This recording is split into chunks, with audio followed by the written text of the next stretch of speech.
Go, go, go, Ellie. Go, go, go. Sorry, I'm late. I'm fucking late. I'm late. I know I'm here. I'm here. Hold up. I'm back. I'm back. I've been touching grass for 4 days, but I'm back. El stream? El comment. How could you do that to me, Milosh? I thought we were homies. Yo, what's up? What is that on stream? What's with the numbers? Number 1, 2, 3? I don't know what that is. What is playing? Please tell me this is safe to play. OMG, jumps are high? We're here, we're here. Here, we're here, we're here. We're here, we're here. Wait! Wrong one, wrong one. We're here. We are here. How are you guys doing? We're back. I converted Wiz. I converted to Wiz long ago. No, come back. Come back. Come back, bro. You went to the dark side, dude. You went to the dark side. Alright, here, let me turn this on. Alright. People who yap the most? Oh, hell yeah. Alright. Got my G Fuel. We're going 4 hours today. I don't know how to feel, man. Wiz finished Volume 4. He actually finished Volume 4. Bro, we gotta lock in. We need to lock in. We definitely need to lock in, man. We gotta make up for lost time. Woo! Okay. Hope you guys have... Wiz, I know. We gotta do our unofficial 24-hour stream this Friday or this Monday. Wiz is almost... I know, guys. I know. We're gonna catch up. We're locking in this week. Now here, before we continue, okay. We sent 70 artworks to him. Fuck, that's a lot. Damn, that's crazy. All right, I'll leave it up to you. Do you guys want me to watch the episode now? Why is my audio sound like that? So far away. Do you guys want me to watch? There you go. That sounds so much better. Do you guys want me to watch the episode now? Or do you guys want me to wait until Friday and we do 2 episodes back to back? I don't know that. You guys let me know. So if it's 2 episodes back to back, we can watch. Up to you. Watch it. Or we can watch it. I'm probably not going to upload. Well, because here's the thing. We're going to stop for 1 more minute. Here's the thing. I won't upload this react until Friday. I will upload the video alongside that video. 4 episode down. All right. We'll watch it. We'll watch it. And then I'll just take my time kind of trimming it a little bit. All right. Let me get the episode ready. Give me a sec. Back to back is my preference. I do want back to back. I do actually kind of want to do it back to back. Hold up. Let me just log into my account. All right. Let's just do a poll. I'm going to have the episode. Son of a bitch. Do what you want. Fuck. I'll be honest. I kind of just want to read. Oh my god, Ellie, come on. No, don't do this to me right now. Come on. We're hanging out. We're having fun. No. Don't. Stop. Don't do this to me. Ellie, we literally just went live. I'm getting the episode ready. I am getting the chapter ready. We are at 760. We're going to make up, man. We're going to make up for lost time. Wait, we're going to make up. We're going to pass Wiz, okay? I want you guys to know that. We're actually coming back strong this week. We're fucking passing him. We're going to put him in the dirt. We're going to beat him. We're going to take the lead. And then we're going to finish before him. Do what you prefer, though? You're streaming your experience? Okay, then read. I think we should. You know what? Let's read. Let me save it. Are you going to have to edit the upload anyways? Yeah, I know. Well, you know what? Let's just read right now. We got a lot of catching up to. Look, so I'm not gonna say where is my chapter? It's not uploading. Ellie, stop. Can you just chill? Can you just be happy I'm streaming again? Bro, it's technically an entire volume ahead of you. I know. Hey, dude, we're gonna make up for lost time. All right, you guys are gonna call me crazy. We're gonna finish Volume 4 in a week.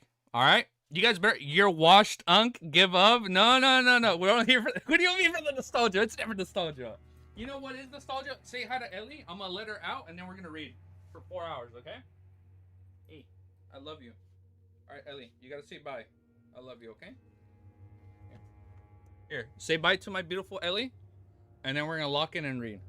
Hi, okay, bye. I'm gonna read now, okay? Look, this is all she wants. She just wants me to hold her. Look at that. You got a new role? Gito, you check out Discord? Matthews, Gito, you check out Discord? Alright. She's going to sleep. Ellie? Yeah, Ellie. Say bye to Ellie. I'm gonna let her out. Because she gets very clingy when I'm streaming. But I'm doing this for you guys, okay? Alright, Ellie. I'm gonna read now, okay? Can you do that for me? I'm gonna let her close her eyes once and I'm gonna let her out. Look, she's fighting it. She's fighting it. Look at her. She's fighting it. I love you, Ellie. All right, let me let her out and then we'll read. Ooh, I love you. It's okay. I'll talk to you later, okay? Go outside. Go have fun. Oh, you don't want to go out? Oh, then stay here with me. Oh, she doesn't want to go out. Oh, look at that. She missed me. All right, we're going to read with Ellie right here on my lap. I clipped you saying you'll finish volume 4 in a week. No takebacks? Bro. Help me do the math. Milosh, I'm going to need you to help me do math right now. I promise you guys we're done with this volume in a week. All right, help me do math right now. I mean, we're going to lock... Oh, okay, hold up.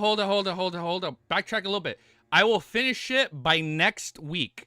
Next week we finish. So I have from Monday to Sunday of next week to finish this volume. Hold up. Let me just paraphrase. I will finish it by next week. Let's do that. Help me. Let's quickly... Hold up. Fucking, I know he did a thumbnail, right? That he finished the volume? Oh, wait, hold up, Milosh. What's the last chapter? I'm about to take out the calculator. Calculator. All right, hold up. I have my calculator ready right here. 25 chapters a day? Wow. Okay, I'm feeling like 30 Monday to Friday. 25 chapters. No shot, bro. You guys don't know me, man. Come on, man. When I lock in, guys, when I lock in, I lock in. When I lock in, I lock in. You guys know that. Come on. Nah? What do you mean, nah? Don't do it? Bro, you guys are going to take that back. So, you guys are going to be low-key impressed, all right? You said in a week? All right, bet. 7 days. 7 days, 25 a day. All right, bye, Ellie. Have fun. All right. We're reading like 40 chapters today. I hope you guys are ready. Because last week, what was it? In those 2 hours, I read 11 chapters, all right? We're reading for 4 hours. Actions speak louder than words. All right, hope you guys I got my G-Pill. I'm not going to rush it. I'm going to just... The fuck? Was that Ellie's hair? We're not going to rush it. We're not going to... 40 chapters. Okay, no. I lied about the 40. Hold up. That I actually did lie. I did lie about the 40. All right, let me get the playlist. We're just going to play Elden Ring music. We're not going to stall. We're going to go straight into our intro. Today, my audio spiking. We have a big announcement. We're back. We were gone for 4 days. We actually low-key went outside. We touched grass in a different state. I won't say where, but we went out of state. We touched grass. It felt good. And those 4 days that I was gone, I caught up with Eliseed. I caught up with Tibet. I'm like at chapter 100 in SSS. SSS class Revival Hunter. I've read like half of book 1 of Percy Jackson. I touched so much grass when I was like, it was actually kind of it was mind-boggling. But we're back and we're here to read Lord of the Mysteries. Chapter 760. Volume 4, The Undying. We're going to finish this volume in 1 week. Milosh said no takebacks, but I will try and do my best to finish it. Yeah, I read it off stream. I did read it off stream. I got really sucked into it and I just kept reading. I do apologize for not reading that on stream, but we hit 100. So we're going to read the last however many chapters on stream. It's been 10 minutes. You've been silent. No. We were hugging Ellie. But thank you. Okay, now that we're back on track, low-key, the recording is only... Actually, are we even recording? Yes, I think we're recording. That's so weird. All right, we're going to read Lord of the Mysteries. I hope you guys are ready. Let's go. Wait, no, I lied. Why is it doing that? Hold up. I can't see if I'm recording or not. Hold up. Let me just move this. What the fuck, man? My stupid window. I mean, the taskbar. All right, let me just minimize it a little bit. All right, we're good.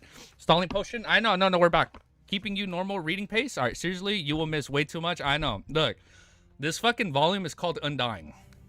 We're getting them on, and we're getting a character death.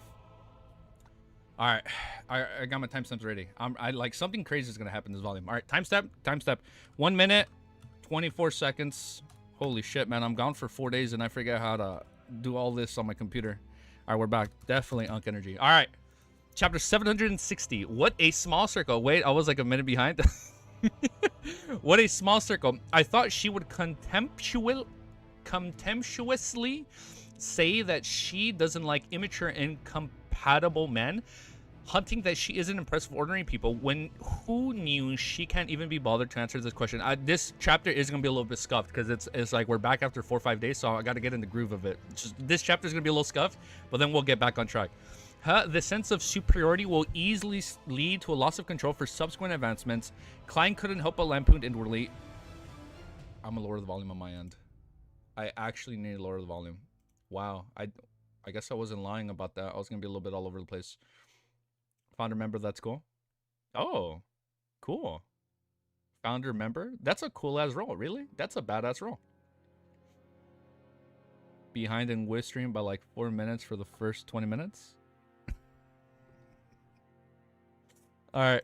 From what he knew, Beyonders who were only humans who had additional powers, it was equivalent to having the penalty of money or status. In fact, they were still considered human that have no way of escaping human society. Only by reaching sequence 4 would one experience a qualitative change. Furthermore, most demigods continue being active in human society. Even the sequence 1 Snake of Fate, Will Ossipton, is being an obedient unborn fetus. Perhaps only at the level of Blasphemer Amon and the others will there be able to be the view real. Wow, I can't read. I was gone. I touched grass for way too long, man. I gotta get back in the groove. And the others, will they be able to view the real world as a god Klein's mind world, as they said? I'm sorry, I was once a merchant who often spent time on the northern continent and southern continent, and I have had little experiences with a ball. Huh? I mean, this type of ball. It's fine, Hazel replied calmly, as though she didn't care about the topic he had just raised. If it were anyone else, there wouldn't have been a lot. They would have been at a loss for the conversation with this arrogant lady. All they could do was focus on the dance, but Klein was considered quite a knowledgeable and experienced person at this point. He knew quite a bit of the different Beyonders and mysterious worlds, so this was his apology. He said with a smile, "This is a challenge that isn't simpler than the sea. It similarly has beautiful scenery, but hides countless difficulties. Of course, the sea also has stories of all kinds of treasures. Some of them are clearly fake, but others sound rather realistic, but others impossible to verify. It's just like the Death's Key that's ranked first amongst them. Death's Key." Hazel looked up at Mr. Dwayne Dantes, who was a lot taller than her. Indeed, a Beyonder with a strong sense of superiority would often have their interest piqued when it's something that involves mystery. Klein chuckled inwardly, and he nodded gently. Hello, Tim Overgrass. Ignore grass, embrace. I know, we have to embrace it. We touched grass for way too long. We got to get back, man. We got to get back in the groove. I promise you guys out. We have to stop touching grass. Yes, it's rumored to be hidden somewhere in the Berserk Sea. He used the legends he had heard back when he was aboard the White Gate, and he added more of the details he had heard during his career as an adventurer. During this process, he couldn't avoid mentioning the 4 kings and the 7 pirate admirals. Hazel was clearly interested in these, as she responded to Klein in a rare instance. She would even occasionally ask other questions, making the dance between them less awkward.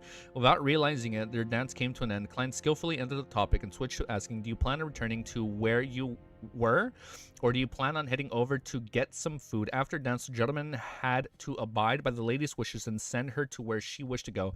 It didn't have to be where she originally stood. Hazel opened her mouth as though she wished to ask further, but she ultimately didn't speak further. She nodded her head in a reserved manner. "Where I was, she clearly misses the stories at sea. She's just a big brat. As long as you grasp her temper and find what interests her, she's actually not difficult to interact with." Klein held back his smile as he sent Hazel back to the periphery of the dance floor when she previously stood. "Let me test your LTM knowledge. What pathway is a trick master from? Marauder, lawyer, or apprentice?" Trick master. Oh, wait. Milosh, damn, that's good.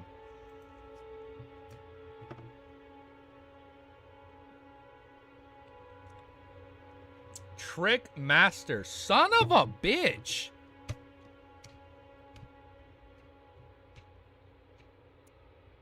It's not a... Is it apprentice, Milosh? Damn. Fuck, dude, we need to actually do more more pathway quizzes so I can remember. Fucking shit, I forgot. Is it apprentice? I actually forgot, dude. We need to actually do, like, You know what we're gonna do? It's gonna be a fun video. We're going to do an LTM Jeopardy quiz. It is Apprentice. Okay, I got it right. Oh, all right, see, I'm still got it. Yeah, that's where the Jeopardy music would have been playing. You see, I still got it. I still got it, dude. Damn. You know what? We are gonna do like a halfway Jeopardy. I think that's gonna be a fun day. We're all doing like on Discord together, and there actually can't be cheating. All right, we can't cheat on that one. It's gonna has to be faithful. During this process, I read this part. Rare instance, she would have occasionally asked other questions, making the dance between them less awkward. Without realizing it, the dance came to an end. Klein skillfully ended the topic and switched to asking, do you plan on returning to where you were, or do you plan on heading over to get some food? After a dance, the gentleman had to abide by the lady's wishes and sent her to where she wished to go. Didn't have to be where she originally stood. Hazel opened her mouth as though she wished to ask further, but she ultimately didn't speak further. She nodded her head in a reserved manner. Where I was, she clearly misses the stories at sea. She's just a big brat. As long as you grasp her temper and find what interests her, she's actually not that difficult to interact with. Klein held back his smile and sent Hazel back to the periphery of the dance floor where she previously stood. As for him, he acted casual as he walked to the long table that had all kinds of foods placed on it. He picked up a plate and began to scoop a serving pan friend dragon bonefish as he mashed it with some sliced black pepper steak. Compared to the dance and entertaining others, food is the true essence of the gathering. As Klein thought, he worked hard at trying to make his appearance while eating appear elegant enough. Wow, I butchered that. At this moment, he saw Ma'am Mary walk over and fork a piece of foie gras soaked in red wine on her plate. When Klein saw her glance at him, he politely smiled with a nodded response. How may I address you? I haven't met you before at all, and the banquet's hosted by the Member of Parliament Moched. Perhaps it was because of Dwayne Dante's gray sideburns and deep blue eyes that they were charming. The ordinary-looking Ma'am Mary, with slightly high cheekbones, took the initiative to ask. Klein laughed and replied, I'm a merchant who just returned from Desi Bay, Dwayne Dantes. I live on the streets. Ma'am, do I have the honor of knowing your name?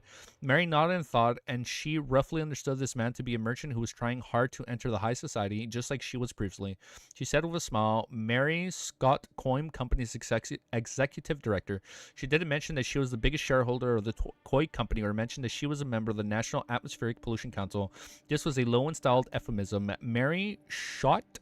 She has been taking up her original last name, right? She has already divorced. Klein silently thought to himself and said with a smile, I know of this company. Its main business is an anthracite and high-quality coal. It has expanded rapidly in the past few months. To be frank, I have the intention of investing in it, but I don't seem capable of competing with the rest. Another quiz? I got you. We'll read that one right now. I got you. We're gonna ace that quiz. It's gonna be 2 for 2, by the way. After the atmospheric bills were passed, there was a drastic increase in demand of the anthracite and high-quality coal. Coin Company managed to develop itself in a way that exceeded its past efforts. Its overall valuation had already exceeded 250,000 pounds. Klein wasn't shooting his mouth when talking about investing, but then he believed that this industry would become even more important in the coming years until humanity found a resource to replace it. Mary had always been very proud of the National Atmospheric Pollution Report she pushed for, as well as development of the Coin Company, so she couldn't help but smile when she heard that. This is because people are beginning to pay attention to the environment that they are living in. Having said that, she gently sighed and said, as it gets better, trouble also increases as a result. It's one of the ladies from Volume 2. Having just acquainted himself, Klein didn't ask about the trouble with the prior acquaintances with Ma'am Mary and easily found a topic of interest and had a good conversation with her. Her attitude towards Sherlock Moriarty and Dwayne Dantes is very different. Yeah, she was in love with Sherlock. Come on. Despite being... No, I remember her. She was from Volume 2. Yeah. Wasn't she his landlady? Despite being someone who she knows, just a change in looks and identity will be giving a brand new form of treatment without any problems arising. This feeling is truly magical. As they chanted, Klein felt wistful as he felt the additional faceless potion he had consumed was quickly digesting. After a few minutes, a handsome man with bright blonde hair, the husband, walked over with a cup of red wine. He smiled at Ma'am Mary and said, Mary, what are you talking about? Hybert, Mary wasn't the landlady. Hybert, this is Mr. Dwayne Dantes from Desi. His experiences at sea in the Western Ballroom are truly interesting. Mary immediately introduced the two. Dwayne, this is Mr. Hybert Hall, the eldest son of the Earl of the East Chester. We should be calling him Lord, but he prefers people to address him as Mr. Chief Secretary. Oh, Chief makes... Oh, it's the landlady. Look at that. The OG Chief. Chief is in the story. Look at that. He must be proud of himself. He's a Chief Secretary of the National Atmospheric Pollution... The Atmospheric Pollution Pollution Council has been brought up so many times since Volume 1. I feel like there has to be a bigger, like, plot point behind this whole organization. Like, maybe this is, like, low-key the Twilight Hermit Order, like, as a front, as the Atmospheric Pollution Council. Because you know how, like, they want to, like, set things in place? Like, maybe they need the Pollution Council to set things in place. All is coming back together. It's coming back together. I've heard you mention it before. Of course, this was when the identity of Sherlock Moriarty was still active. The Earl of Eastchester, the major noble in the nation, he's considered the top brass when it comes to high society. Klein politely bowed without appearing overly low. Please permit me to convey my thanks as an ordinary citizen. The work of the National Atmospheric Pollution Council has allowed us to live in better living environments. Hybrid Hall was rather pleased with such sincere gratitude, so he smiled and replied, "This is all thanks to the hard work of all of us have put in." By the side, Mary said with a smile, "Dwayne, don't mention such matters again. You will make Hybrid arrogant." "No, I was just joking. He's more humble than all the noble children I know. He should be having a vacation in the East Chester County's fief at the time and spending his time hunting with his friends, but he immediately returned after I sent him a telegram informing him that I was invited to the ball by Member Parliament Mocht. I think I read it right. It's not only for his ball, there are many things that require my attention. My father, Earl Hall, would also frequently commute between Backland and our fief before June," Hybrid seriously explained. A gentleman who places great importance on the social image, Klein made a preliminary judgment. When Mary heard that, she asked in passing, "Is there anything still keeping you back? Why are you leaving Backland? Most of my work has already been completed. There's only one matter left." My sister, Audrey, is very interested in the... My sister, Audrey, is very interested in the Backland Bike Company 10% shares? What? She hired a special... Wait, what? Sister... Mary is Audrey's sister? No, did I read that right? What? Wait, what? Audrey Hall? Wait.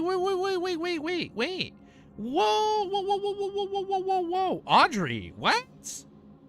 Wait, a gentleman who places great importance claiming in preliminary judgment when Mary? Is Mary Hall? I thought Audrey only had 2 older brothers. She has an older sister?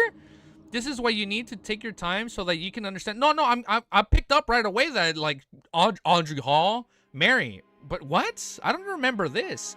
I remember he is not... No, I am reading. Hold up. Hybrid Hall / Audrey. Hybrid Hall? Wait, what? Hybrid Hall is not the dad. Wasn't that the dad's name? Hold up. It's been like a week. Hold up. I'm getting back in the groove. Hold up. Wait, Mary's last name is not... I thought that's what she was saying because she said sister. He is not reading. He's on autopilot. When Mary heard that, she asked in passing, "Is there anything still keeping you back when you are leaving Backland? Most of my work has already been completed. There's only one matter left." Oh, wait, what we see. Hold up. This was only the next sentence. No. Audrey is definitely not a lesbian, Milos. You're not going to get me with that one. No, they're not married. Okay, hold up. Mary was asking somebody a question, and that person responded. I thought Mary was responding. Hold up. I only got confused on one sentence. Hold up. I was on track. Hold up. Right here, look. Most of my work has... I thought Mary was saying this, but no. This is her brother responding. Most of my work has already been complete. You see, I didn't get lost. I got a little confused. And look, right here it says Hybrid. Right here. Chat, stop gaslighting easy. Mary's name ends in Hall. Fucking GT. Yeah, guys, stop gaslighting me, dude, what he said.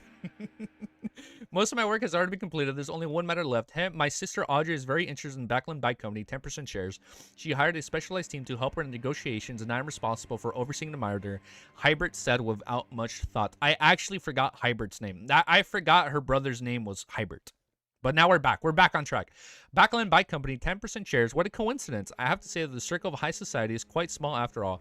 Client side inwardly, as he deliberately mentioned, I also found a team to attempt to purchase the 10% shares, but I only managed to offer up £9,000. Unfortunately, I was able to compete with the other competitor and could only give up.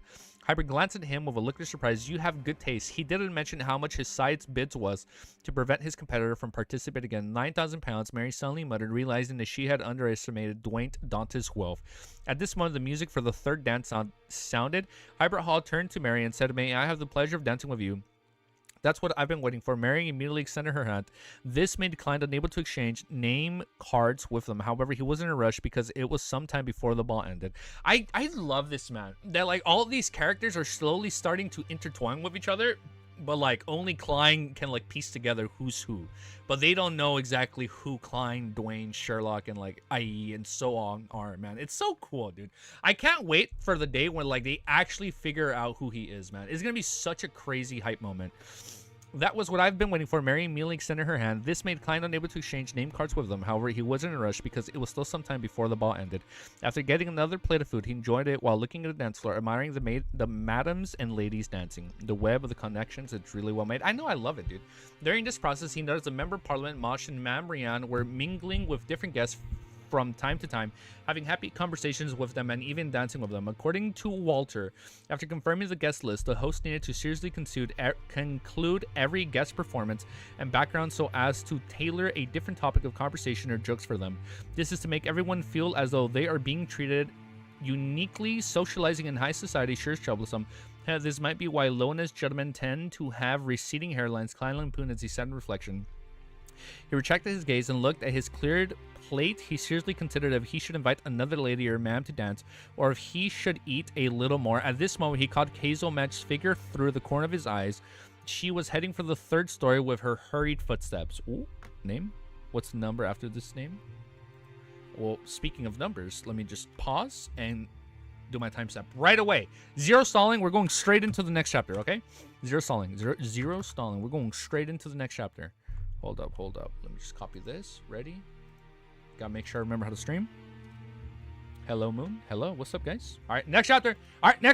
Chapter 761. Good people and good deeds. What happened? Klein instantly tensed up.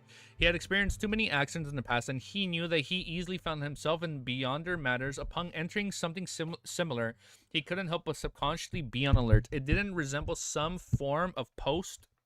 Hold up. I'm trying to fix my mic. Give me a sec. Update chapter. No, we got it. I got it. All right, let me just do this. All right, I'm just placing my mic closer to me. He had experienced so many accidents in the past, and he knew that he easily found himself involved in beyonder matters. Upon encountering something similar, he couldn't help but subconsciously be on alert. It didn't resemble some form of post-traumatic stress disorder. After seriously watching Hazel Mach's figure disappearing from the staircase, Klein sensed that she was only in a hurry and wasn't panicking. This means that she has matters under control. Besides, Mach is a member of Parliament of the House of the Commons and a member of high society just below the nobles in the kingdom. There should be beyonders around protecting him. Yes, Earl Hall's eldest son is here too, so his bodyguards must be beyonders as well. Yeah, there's no shot they wouldn't be beyonders. The music is now way too loud. Besides, St. Samuel Cathedral is only a 10-minute carriage ride from Buckland Street. If anything were to really happen, the Nighthawks, priests, and bishops would rush over. Unless one has made up their mind to sacrifice themselves, no one would create an accident at this ball. Klein gradually calmed down. He had another guess regarding Hazel's situation. She was rushing to the third story to resolve the negative effects of the mystical item. The question Klein had asked Rhodes previously was where he could obtain the mystical... Oh, you're right. Rhodes alluded to her having that item. The question Klein had asked Rose previously was where he could obtain a mystical item which could steal the beyonder powers of others, and one of the answers he received was Hazel Mach. Thinking back to their dance, Hazel image rapidly reconstructed in Klein's mind when he, with her different accessories and his focus, hair, ornaments, earrings, necklace, brooch, fishnets, gloves. Which one could it be? Klein retracted his gaze and found himself thirsty. Hence, he picked up a cup of water and downed it. Just as he put down the cup, he saw his etiquette teacher, Walhana Heisen, approach him with a plate. This lady was dressed in red dress, but she didn't look tawdry? Tawdry. I think I read it right. She smiled at Dwayne Taunton and said, I noticed that you don't enjoy drinking alcohol. I've once missed an important matter as a result of drinking. Klein randomly fleshed up Dwayne Taunton's character and experience as a person with his death. Of course, he knew how to restrain himself. He didn't use his faceless powers to remove a finger to prove how determining he was when making that former oath. Man, hold up. I know some people that don't know restraint, man. It's crazy, dude. When it comes to drinking, I was like, man, GG, man. Like, you know, Godspeed. When Walhana heard that, she smiled and thought, your past is filled with mystery. Ooh, Ooh, almost like he's gonna become an attendant of mystery. I see what Cuttlefish did there. Your past is filled with mystery. This is fatally attractive to many young ladies. What? She didn't continue the topic as she said, I forgot to tell you the problem my husband faced has been resolved. Klein picked up a cup of champagne and raised it. He then said with a smile, this is something to be happy about. Congratulations. He didn't mention anything about him helping in secret, while Hannah gave him a deep, penetrating look as he raised a cup of red wine in her hand. Cheers. After clinking cups and taking a sip, Klein politely excused himself, put down his cup and headed for the washroom. This wasn't because he wanted to head above the gray fog, but was solely due to the negative effects of death knell. He had drunk too much water and he needed to relieve himself. When he walked out of the washroom, Klein looked up the staircase that led from the second story to the third story.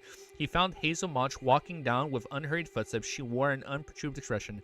Indeed, it wasn't a huge problem. It's likely a result of the negative side effects of the mystical item she possesses. Now, what is it going to be? Now, remember, Klein still hasn't become a beast tamer. He is going to be one at the end, man. Watch. At some way, shape, or form, he is still going to...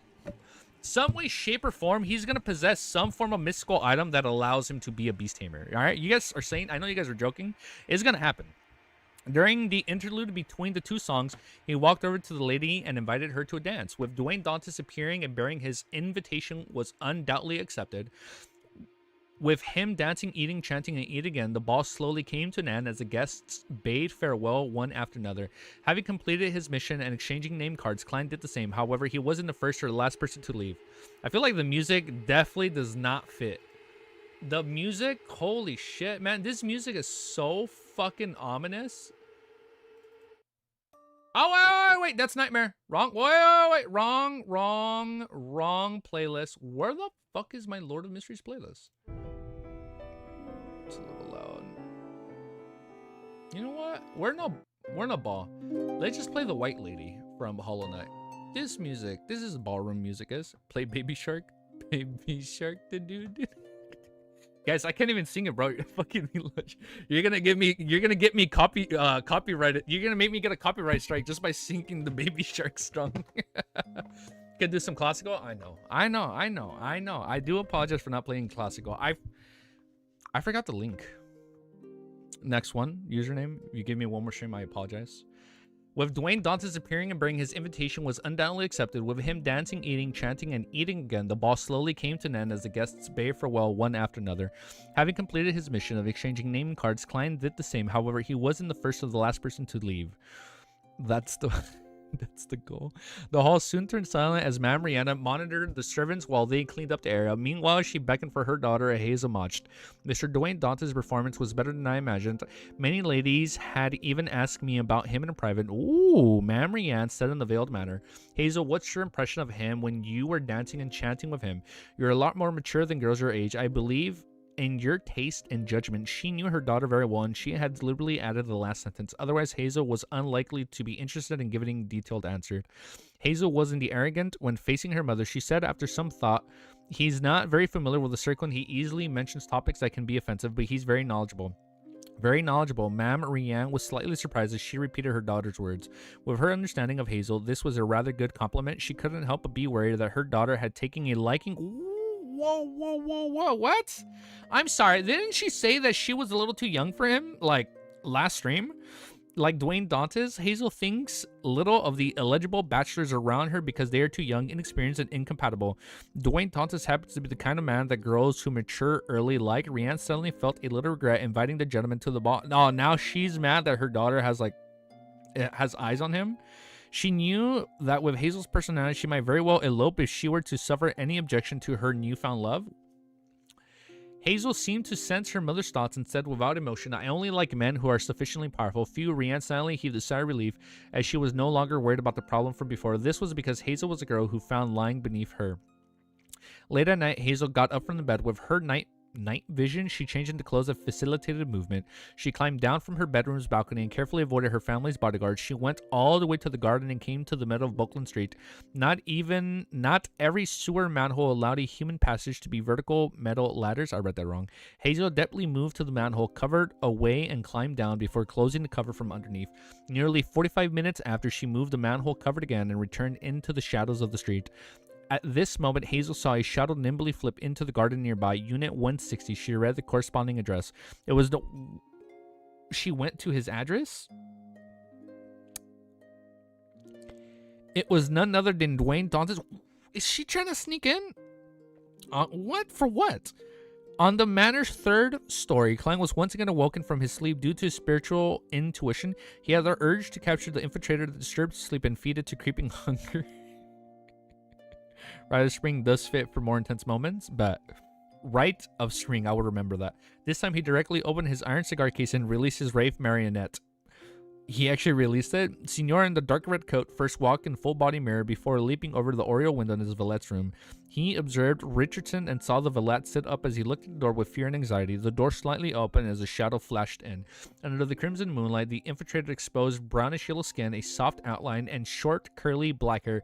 He obviously hailed from the southern continent. With a gloomy, cold aura, he stood by the door and looked at Richardson, saying in a deep voice, "Have you decided to..." Oh, mad lad? Volume 4 in a week? You think you got the lead, Wiz? Guess again. Wiz pulled him down. It's like, fucking Klein dies. No, I'm joking. No, wait. Don't egg him on. Challenge accepted. No, I'm just kidding. No, I'm not kidding. We're gonna do it. We're locking in, man. Take a break. Go touch grass, Wiz. I touched grass for 4 days. Your turn. We gotta switch out. I'm just joking. So we gotta take turns. Nah, dude, I low-key did touch grass. You ready? I'm gonna hit you with a... I definitely could not interpret the mad ravings. That is for sure, dude. Won't even know what hits you. Fuck, man. I'm pumped. I know, but you know what? I'm not gonna lie. Chat. I read one title from him. I read one title. I read one name. I'm not even gonna say what name I read. I read one name. I didn't read the whole. I didn't read the whole time. I started reading after I read the one name, so I don't know what he was implying by that name. But I read one name. That's it. For all I know, I could be referencing Klein's name. You know, you never know. Point is, I read one name, and that wasn't even a spoiler. Oh yeah, is Zick impregnated Klein? Fuck, man. That's damn. Fucking, he's gonna. I'll shut up. I was gonna say something. I'll shut up. I'm not even gonna say what it was. I won't even say what it was. It's okay. No, it's not a crazy spoiler. But I won't say it. All right, but let's keep reading. I think I'm right here. I forgot what part I was. Upon the crimson moonlight, the infiltrator exposed a brown... I read this part. With a gloomy, cold aura, he stood by the door and looked at Richardson, saying in a deep voice, "Have you decided? Do not believe that you can attain your calm life by leaving. Inside of your flows the blood of death's subject. You are destined to give up everything to restore God's glory. Think about your deceased mother. Think about the insults you once suffered. Do you wish that your child would grow up under the contemptuous looks of others, to be a servant of others forever? But what can I do?" Richardson lowered his head and said with great difficulty, "Wait for the mission." The infiltrator's voice turned gentler. I'm gonna go to the gym. Yeah, dude, I gotta hit the gym back too, man. Because look, next year we're gonna be cosplaying as Klein every day. So I have 1 year to get a six-pack. I think we're gonna be able to pull it off. Trust. You guys are here to remind me, all right? Every day for 1 year to hit the gym. Because we gotta pull off these Klein cosplays at Anime Expo next year. It's gonna be sick. Because the sad thing was there was barely any promotion for Lord of Mysteries. But next year is gonna be sick. And you know what? Maybe we'll add one Audrey cosplay. We might just add an Audrey cosplay at Anime Expo next year. We'll see. We'll probably do like a buff. Oh wait, hold up. I took a picture with Buff Anya. You know the original Buff Anya guy? I took a picture of him. I'll post it later on Twitter. If I take a picture of him, I'm gonna be Buff Audrey next year. All right. Hit the gym twice per day. Totally not trying to stall you. I know. Actually, the stalling actually did work. Now we're gonna get back. As for the infiltrator, before I get stalled for too long, he didn't seem to care about his hesitation. He treated it as though Richardson had agreed, turning around and left the room and traced his steps back. Let me just change the music.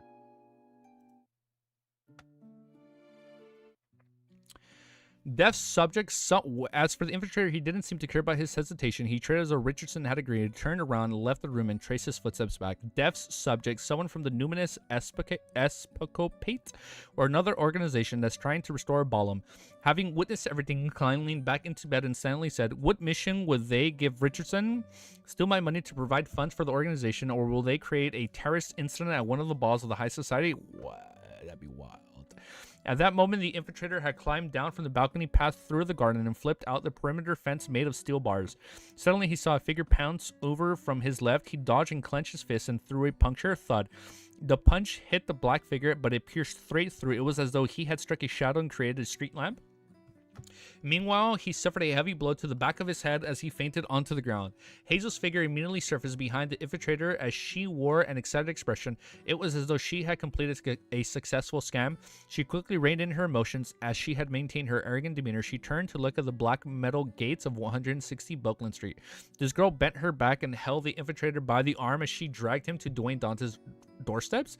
Immediately after that, Hazel let go of her left hand, cleaned up any traces, walked forward with her chin slightly lifted, and pulled the doorbell. Then, what the fuck had just happened? My Strongest Soldier for real? Wait, Wiz, have you read ROV? I read the prologue. It was pretty good. I got the physical volume right here, and it hasn't even officially dropped, man. I got it. I know this is getting a little freaky. This girl bent her. I read this. I'm not gonna reread that part. And then she quickly departed, heading straight to her room through the shadows in the street. What was she even doing? And on the street lamp outside 160 on the black and metal gate was a piece of glass. It reflected a figure wearing a dark red coat and an old triangular hat.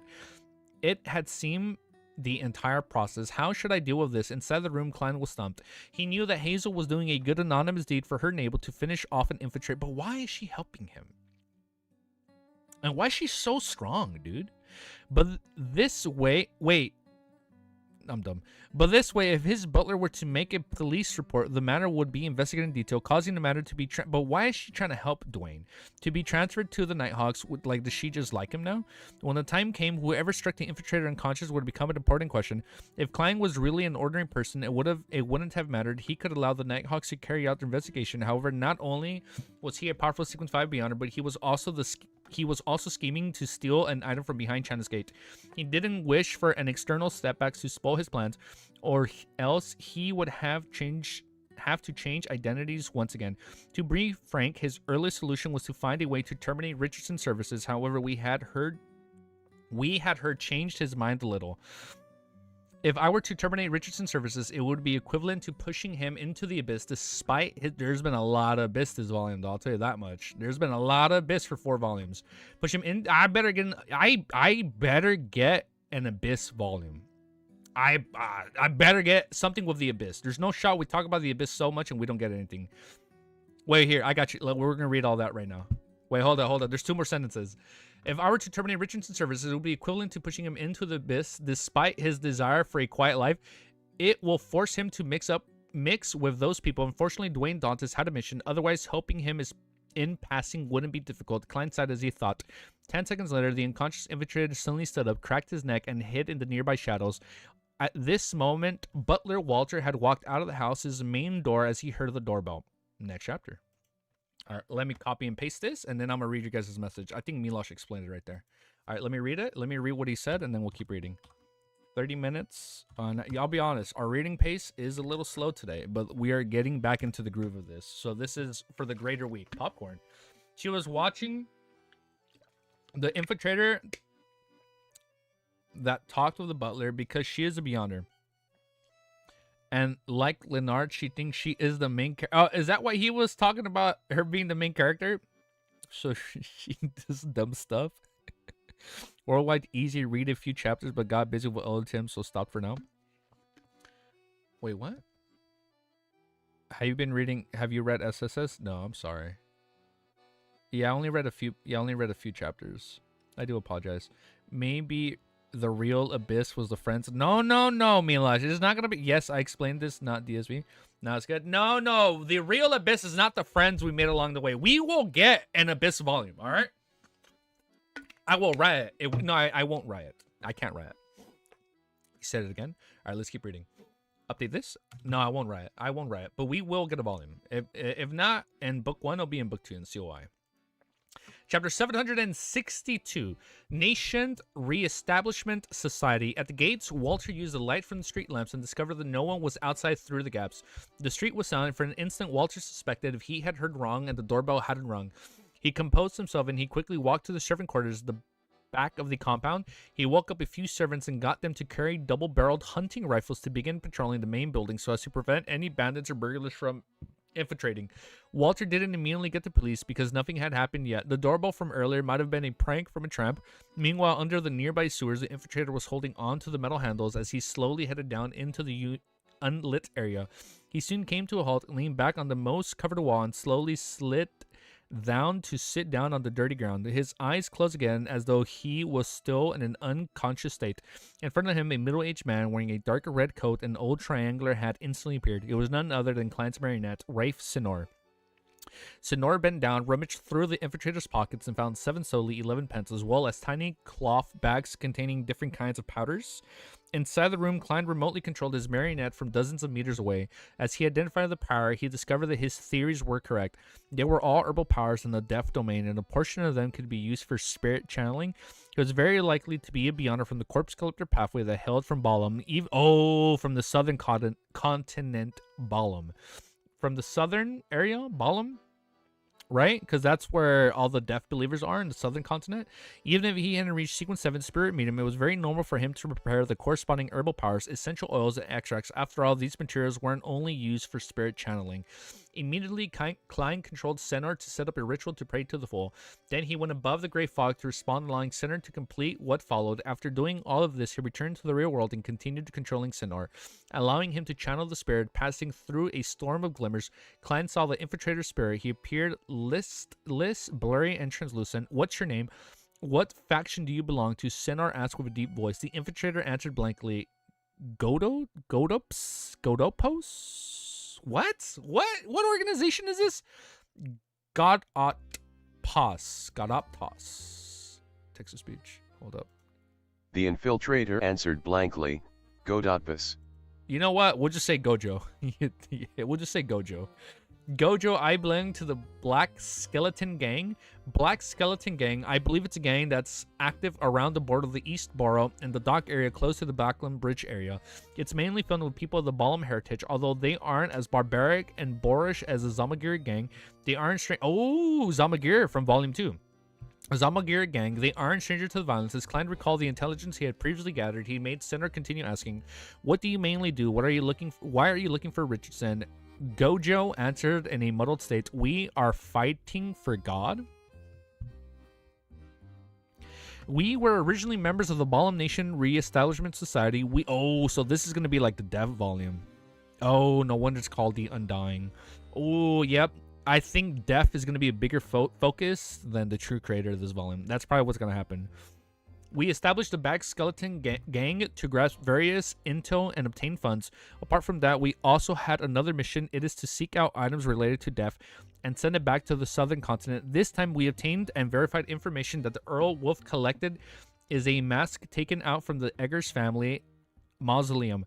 This family is a descendant of God. For this mask, we need to send someone to infiltrate Earl Wolf's household as a servant or infiltrate during one of the balls and banquets he hosts, and Richardson is an excellent choice. He has no history with any of the other organizations, and he's an experienced servant.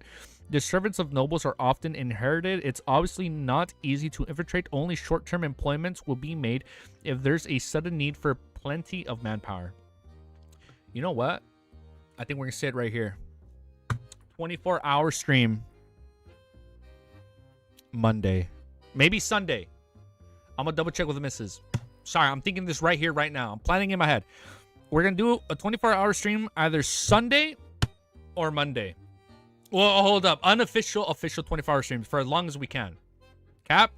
Dude, I'm capping your comment. Watch. Okay, unofficial 24-hour stream. And by unofficial 24-hour stream, we just stream as long as we can. All right. We'll see what happens. Speaking of which, there really is such a situation. At the ball today, a few ladies had met. Hopefully, I don't fall asleep on stream. At the ball today, a few ladies have mentioned that some nobles who are financially tight will sell lots of their lands and manors and also dismiss nearly all the servants, leaving fewer than 10 to serve them, so as to barely maintain a decent lifestyle. When there are large-scale balls or banquets that require manpower, they would spend money to hire a bunch of temporary workers from the Family Servant Assistance Association to keep up a front. Also, Earl Wolf actually has a mask from the descendants of the Deaf's family. I recall Mr. Zick's last name to be Eggers. Unfortunately, I don't wish to be disturbed by any actions at the moment, otherwise I might have come up with a way to help Mr. Zick obtain the mask. Klein mumbled silently and made Sonor continue asking, how do you know Richardson? Thoughts for 23 hours reading. That'd be so fucking funny. Nah, dude, you guys would not unironically. You guys would actually be mad at me. I feel like you guys would like genuinely stop watching me if that's what happens. Or we just play the horse racing game for like 23 hours and just read for 1 hour. Also, Earl Wolf actually has a match from the descendants Deaf family. Let me reread this part just so I can be on track. I recall Mr. Zick's last name to be Eggers. Unfortunately, I don't wish to be disturbed any accidents at the moment. Otherwise, I might come up with a way to help Mr. Zick obtain the mask. Klein mumbled silently and Maid Senor continued asking, how do you know Richardson? Gojo said blankly, we got to know each other at the manor in East Balm. Back then, we were both slaves. Among the slaves, there are people who secretly spread the faith of death. Richardson, his mother, and I couldn't help but become believers of death in such a life. We secretly joined an organization that had a lot of influence among the slaves there. Later, Richardson's mother passed away from an illness, and he was brought to Backland while I stayed in East Balm before I found an opportunity to escape. A few years later, I was sent to Backland and I changed. Ooh, that was really loud. If it's too loud, let me know. Nah, but we would make fun of it. Yeah, definitely. Among the slaves, there were also people who secretly spread faith of the deaf Richardson. His mother and I couldn't help but become believers of death in such a way. We secretly joined. Let me lower it. We secretly joined an organization that had a lot of influence among the slaves there. Later, Richardson's mother passed away from an illness and he had brought to Backland while I stayed in East Balm before I found an opportunity to escape. I'm just reading. Is Easy going to watch episode 4? I think I'm going to wait Nosferatu. I think I just want to read for as much as I can right now. A few years later, I was sent to Backland and I chanced upon Richardson. He's actually forgot about his mother's death and the abuse he had once revived. He forgot his faith towards God and he will be... And has his will eroded by what he called a peaceful life. To avoid me, he deliberately made mistakes and kept switching employers, but how could he have guessed that his former companion is no longer an ordinary human? Everyone has a right to choose as long as they don't harm others. However, Richardson and I are two different kinds of people. In the room, Klein closed his eyes and made Sinar ask in a deep voice, what's the organization that's very influential among the slaves?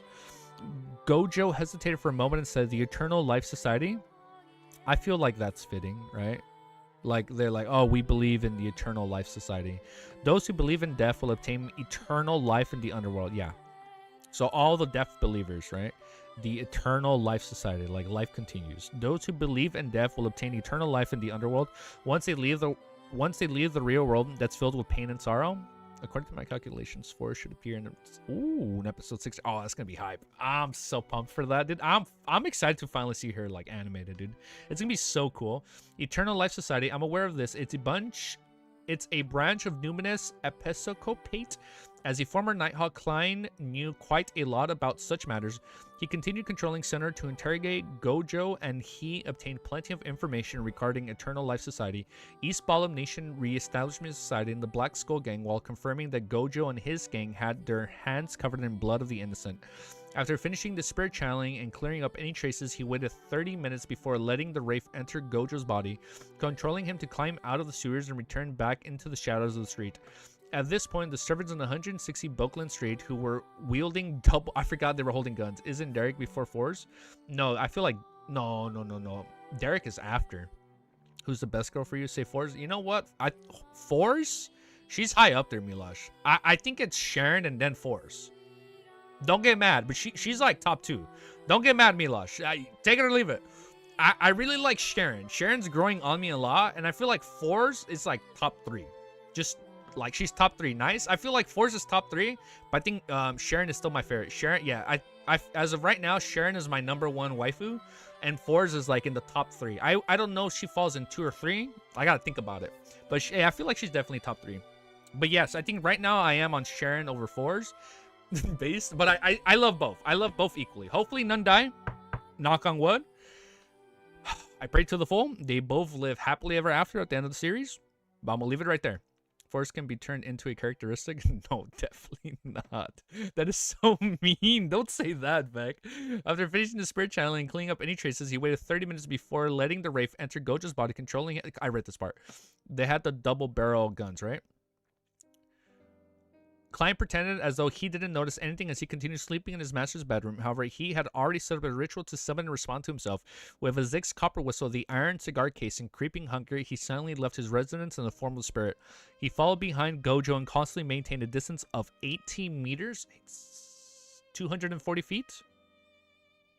No, wait, man. I don't know my meters. Sharing supremacy? Dude, I don't know. Bro, can you tell I'm American? I don't know what meters are in inches, bro. I do not know. What is 80 meters in freedom units? You know, what is that in freedom units? I don't know, dude. By using his marionette to possess this hostage, he made him circle to another street and board a rental carriage by the side of the road. About an hour later, Gojo returned to the headquarters of the Black Skeleton Gang, a tiny house situated near the docks. 1 meter is 3 inches, I think. Okay, so 200 and... Oh, not feet. 240 inches? Now, what is... 3 feet? Okay, I believe you guys. Whatever you guys say is. Literally came just to support my quiet queen. I'm in the gym. I go now. Yo, you go hit the gym, bro. Hell yeah, bro. Get them gangs. Don't forget. Anime Wiz, PPL. Push, pull, leg. That is the best format. You can do push, pull, leg, break, push, pull, leg, break. Or you can just do push, pull, leg until 6 days in a row and take a break. Like 3,000 inches. That's a lot of inches. He followed behind Gojo and constantly maintained a distance of 80 meters. By using his marionette to possess this hostage, he made him circle to another street and board a rental carriage by the side of the road. About an hour later, Gojo returned to the headquarters of the Black Skeleton Gang, a tiny house situated near the docks. There were plenty of firearms stashed away, with several operatives that were sent for East Ballum Nation re-establishment society. They formed the upper ranks of the Black Skeleton Gang. Following this method that was agreed upon, Gojo knocked on the door and he said to the members who came towards him, "Richardson," he submitted. Very good. The member inattentively shot Gojo a glance, made way for him, and gave him passage. Gojo surveyed the area and found that the high-yield explosives and a bunch of rifles stacked in the corner of the house.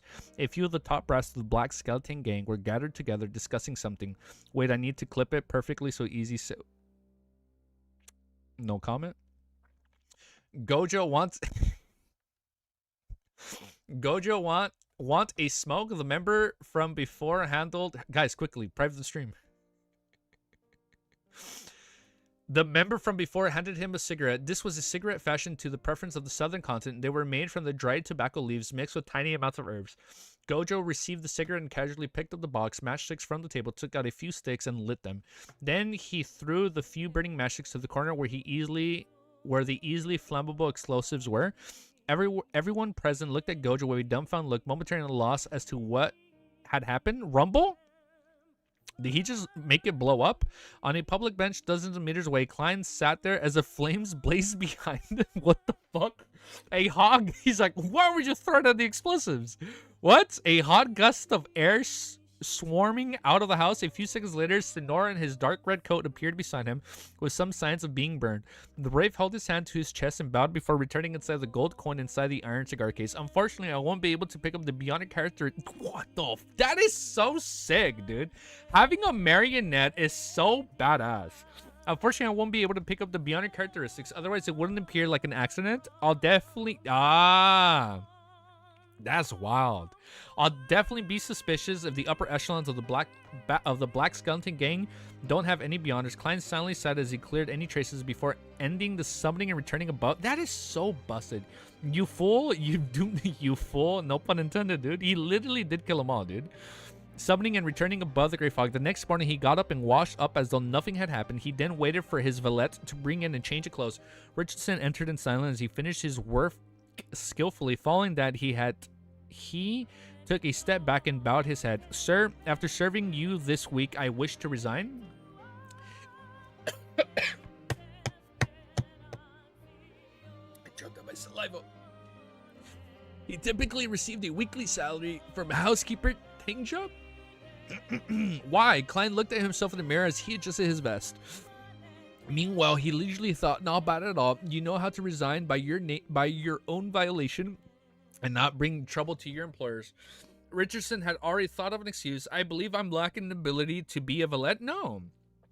At last night's ball, I realized how lacking I was when I interact with the servants of the other guests. Klein smiled. Everyone begins with zero experience.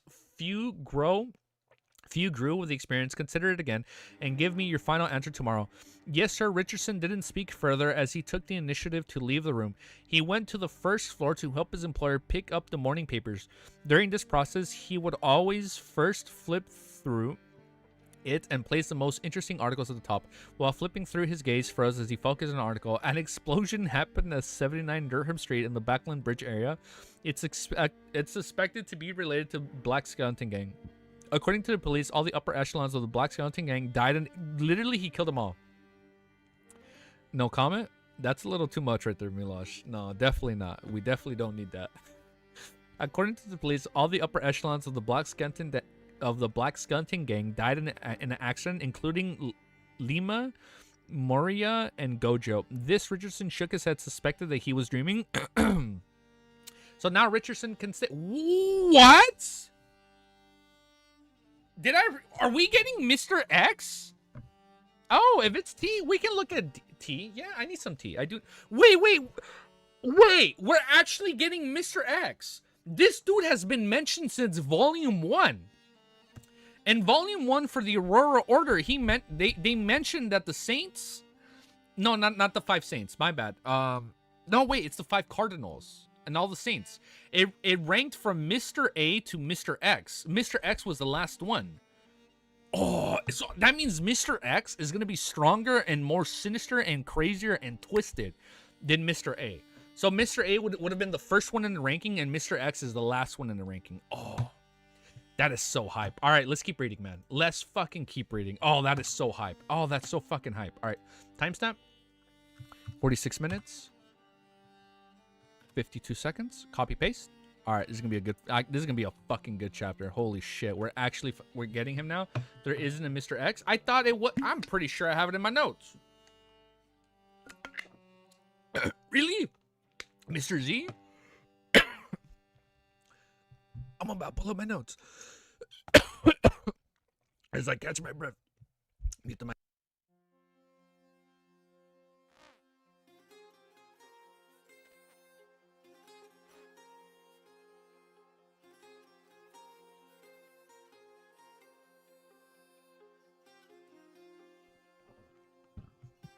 I have it right here. I swear I'm not capping. These have been in my notes since Volume 1. I choked on my saliva. Aurora Order is composed of 22 oracles. Mr. A through Mr. X. There is no Mr. Z.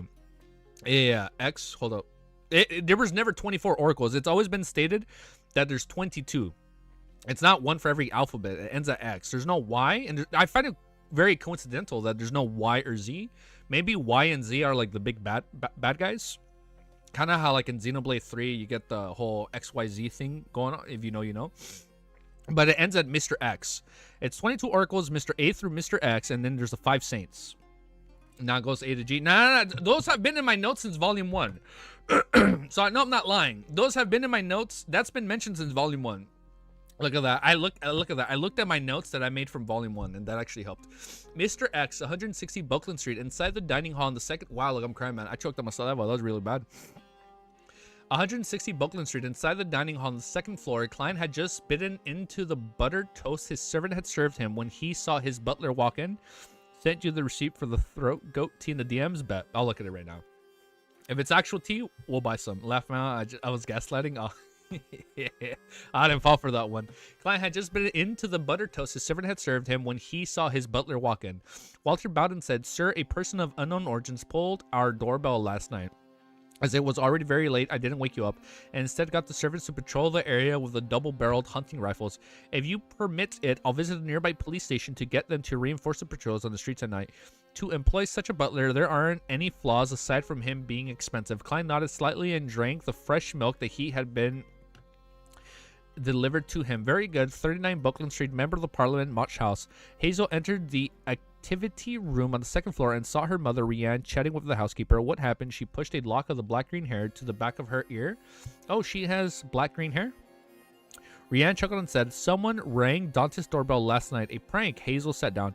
"No one knows. Anyways, Dante's butler especially went to the police station this morning. Rianne recounted what she had learned from her servant. Damn, she looks. Everyone hoping on after one recommend the throat coat.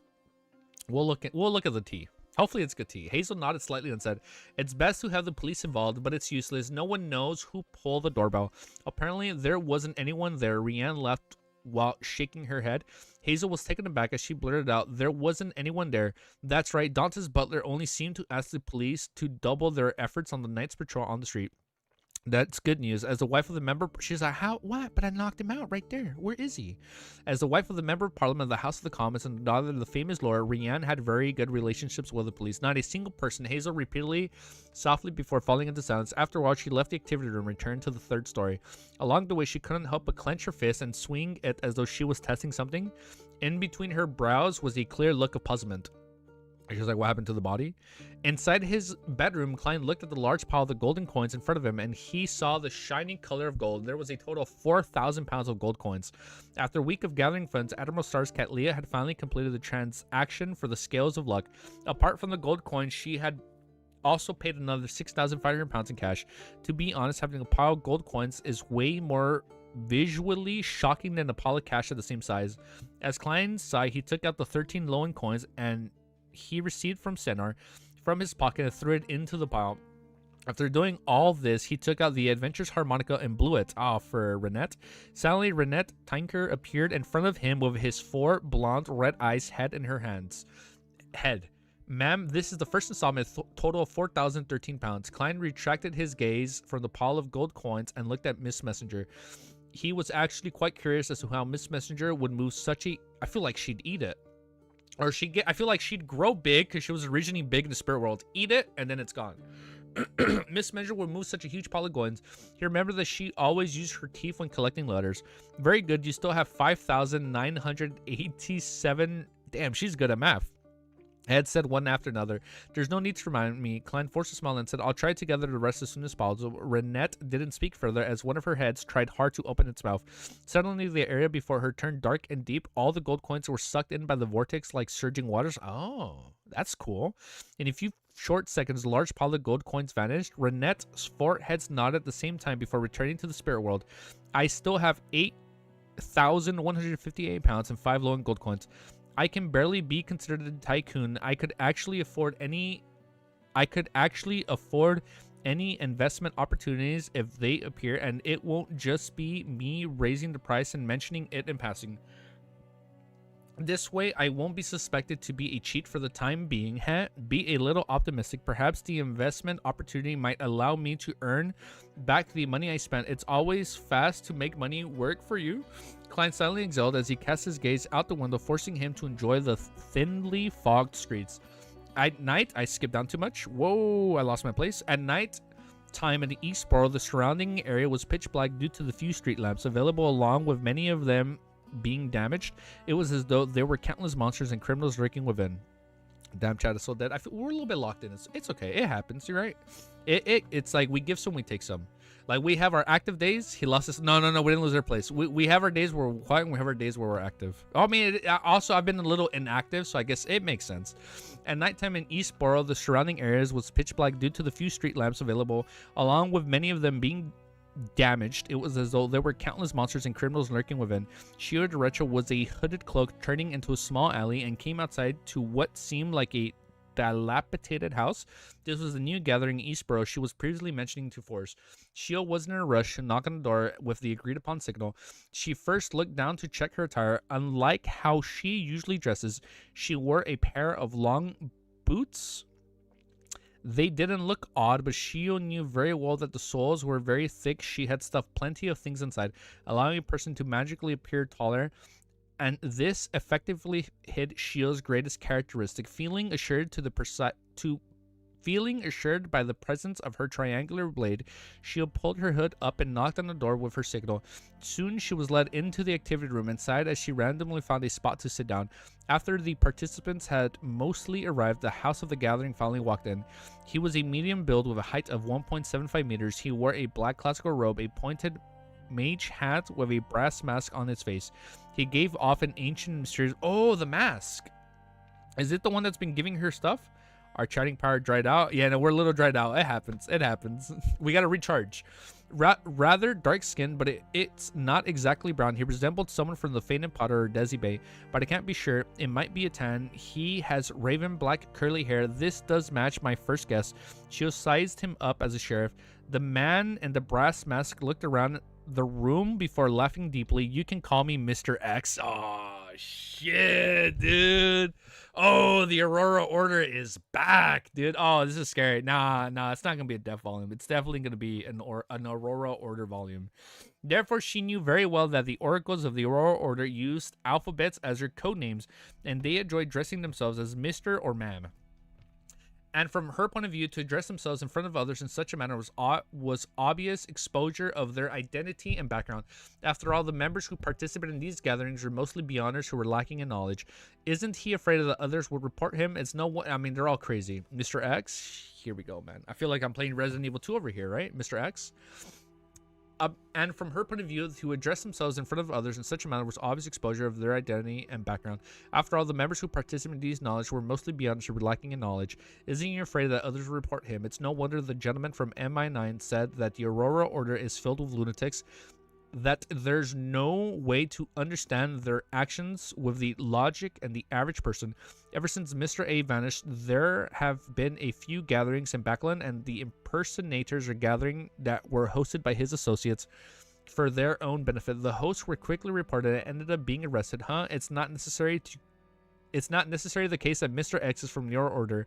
Perhaps he's just like the others. Shio retracted her observing gaze and silently watched the gathering continue. She seldom reported the matters because she had experience as an unaffiliated beyonder. She knew it was easy to survive in this world with such identities, so as long as there wasn't any accidents, she wouldn't provide such intel to MI9. If it confirmed that he's an oracle of the Aurora Order, I'll report him. These people are all lunatics. They will bring about extreme danger. As Shio thought over the matter, she watched the others exchange information and complete trades. She didn't participate much in time. She Firstly, because there wasn't any information or item interest, and secondly, this was saving up for the interrogator potion. After the end of the gathering, she returned to her residence at Sherwood Borough. Shio saw Forge wearing a face mask that was said to be able to moisture faces. What? As she lay there leisurely reading, how was it? How was the gathering? Force asked, pretending as though she wasn't interested. Shio threw her cloak to the side and said there was quite a number of participants, and there was quite a number of items as well, but they were mostly from low sequence beyonders. No one will offer anything good at the first gathering, Force said as she lowered the novel in her hands. Yeah, Shio nodded and said the organizer of the gathering calls himself Mr. X, but no one knows if he's related to Mr. A. Mr. X, he's suspected Aurora Order Oracle. Could he be Lewis Wayne? Oh, Mr. X could be Lewis Wayne? The one she was talking about earlier, right? Could he be Lewis Lane? Force's attention was caught as she languidly leaned back and asked, what does he look like? So this is Lewis Wayne was the one that allegedly took out her teacher's brother. He wore a mask, right? Is that what it was? Like she wants to avenge him. He wore a mask. She rolled her eyes at her. Do you think I have the ability to see through the obstacles? No. I mean his build. Force had seen Lewis Wayne's full figure thanks to the teacher, Dorian Gray, and he knew characteristics. Yes? Okay. See, I haven't forgotten anything. We're still on track. As the sheriff, Shio easily restored Mr. X's appearance and asked out of puzzlement, regardless if he's related to Mr. A or not, isn't he worried that he will be reported for having such a name? After Force heard Shio's description and saw the portrait she made with her sheriff powers, she was delighted. Just as a high chance that Mr. X was a traitor of the Abraham family, Lewis Wayne. He's not afraid of being reported because he's a traveler. He can calmly escape no matter what happens. If the official organizations were to use their experience like how they dealt with Mr. A, there's really no way that he can restrain him. Force silently mumbled. She stopped talking about the topic and switched to something else. After Shio went to take a bath, she hurriedly used her powers as an astrologer to ask her spirituality as she stacked Lewis Wayne's image with Mr. X's image before obtaining the answer that they were one and the same. It's really him. Force stood up as she paced about in excitement and glee in the living room. Her first thought was to report it to various major churches and also include the tip-off that the target had powers of a traveler. Following that, she recalled her prior attempt at hiring Mr. World to assassinate Louis Wayne. Regardless, I should first ask Mr. World if he's free to take on the mission. I can't offend him. Upon recalling everything Mr. World has done for Forrest couldn't help but shiver. After making up her mind, she first checked that Shio was having a bath and wouldn't come out anytime soon before praying to Mr. Fool. Please tell Mr. World that the Aurora Order Oracle, Louis Wayne, has appeared, and there's a high probability that he's a traveler codenamed Mr. X. Oh, it's gonna be such a good Beyonder fight, dude, when that happens. Oh my, I'm so excited, dude. Oh, I'm so pumped for this fight. Oh, it's gonna be so fucking good, dude. Alright, this is our timestamp. It's gonna be such a fucking good fight when we go off against Mr. X. Alright, timestamp, 59 minutes. 59 minutes, 26 seconds. Ooh, we slowed down just a little bit. Just a little bit. All right, we're getting back on track. Oh, it's going to be such a good fight, dude.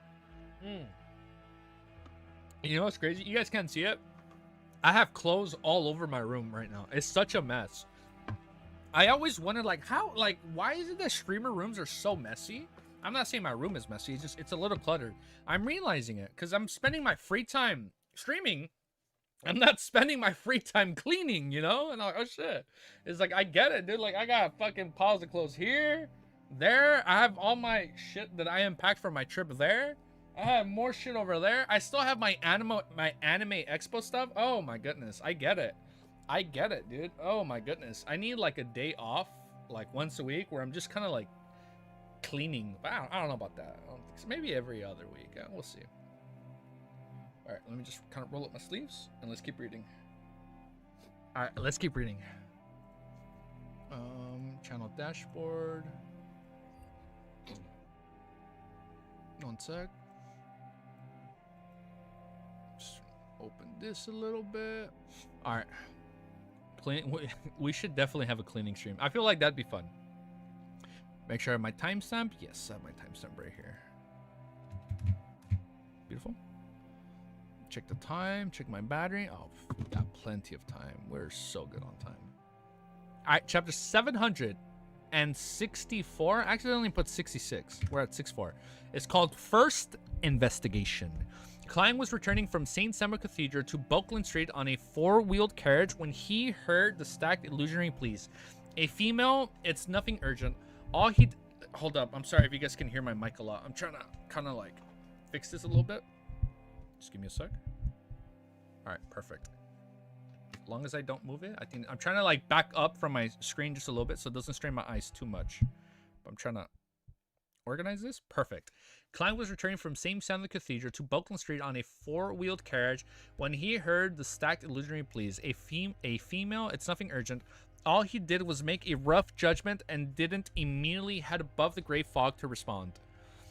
Sweeping his glance at the street lamps, which were dispelling the darkness, Klein retracted his gaze and raised... Oh, wow. Hold up. This is actually bad. I apologize for that. A female, it's nothing urgent. All he did was make a rough judgment and didn't immediately head above the gray fog to respond. Sweeping his glance at the street lamps, which were dispelling the darkness, Klein retracted his gaze and raised white porcelain with gold rims to take a sip. Beside him, Richardson noticed this and said, after mustering his courage, "Sir, I thought it through. You're very right. Everyone starts with zero experience. Few grow up with experience. Thank you for giving me this chance to grow." After confirming that Gojo and Gang were dead, he was finally at ease as he began considering his professional career. Switching employers repeatedly in a short period of time was a strain on servants' records. Once he resigned from Dwayne Dante's employee, Richardson believed that it would be difficult for him to continue being a valet. This would be extremely damaging for him. This was not only because a valet's annual salary was at least £25 and was very better than any other non-management jobs. It was comparable to a lady's maid, and being a valet gave one the greatest opportunity of becoming a butler. By following their male or female employers and helping them with all kinds of trivials, being their mouthpiece and assistant would allow them to build up their skills. It would allow him to grasp all the trades needed for being a butler, and as a result become their employer's confidant. As long as there was a chance, one could easily be made a land steward, butler assistant, or deputy butler, as they were slowly promoted to a butler. I read that really wrong. I apologize. Richardson did yearn for a peaceful life, but this didn't mean that he was willing to be a servant his entire life. Without a doubt, he wished to rely on his hard work to earn money and gain a higher standing, and becoming the butler of a wealthy family was his ultimate goal. It is not too late to realize that now. Klein replied with a smile, consenting to Richardson's retention. After returning to 160 Buckland Street, his instructed housekeeper Tanja to prepare the supper for him at 11:30 as he headed for the third story, where he took off his coat and entered the bathroom.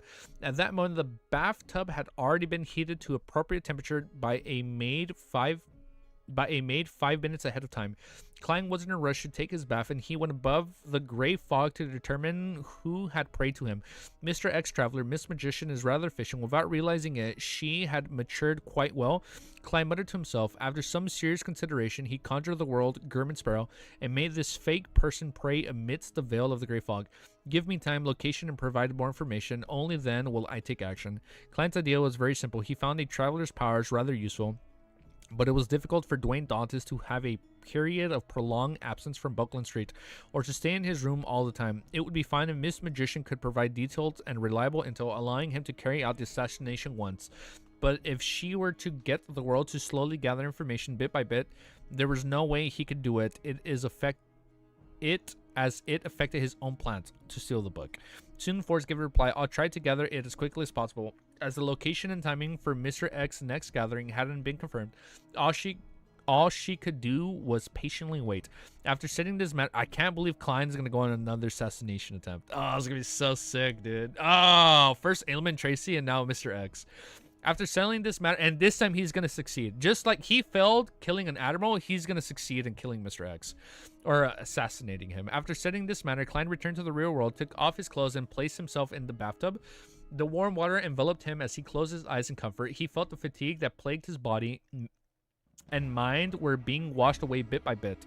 During this period of time, he had been to St. Samuel Cathedral a few times to listen to the Bishop Electra's explanation of the revelation of the Evernight. He had grasped the location and the characteristics of another two keepers, but he hadn't seen any repeated signs preventing him from determining the schedule of the keeper, and doing such acts would similarly bring him trouble. Klein opened his eyes as he looked at the steam above him slightly irritably.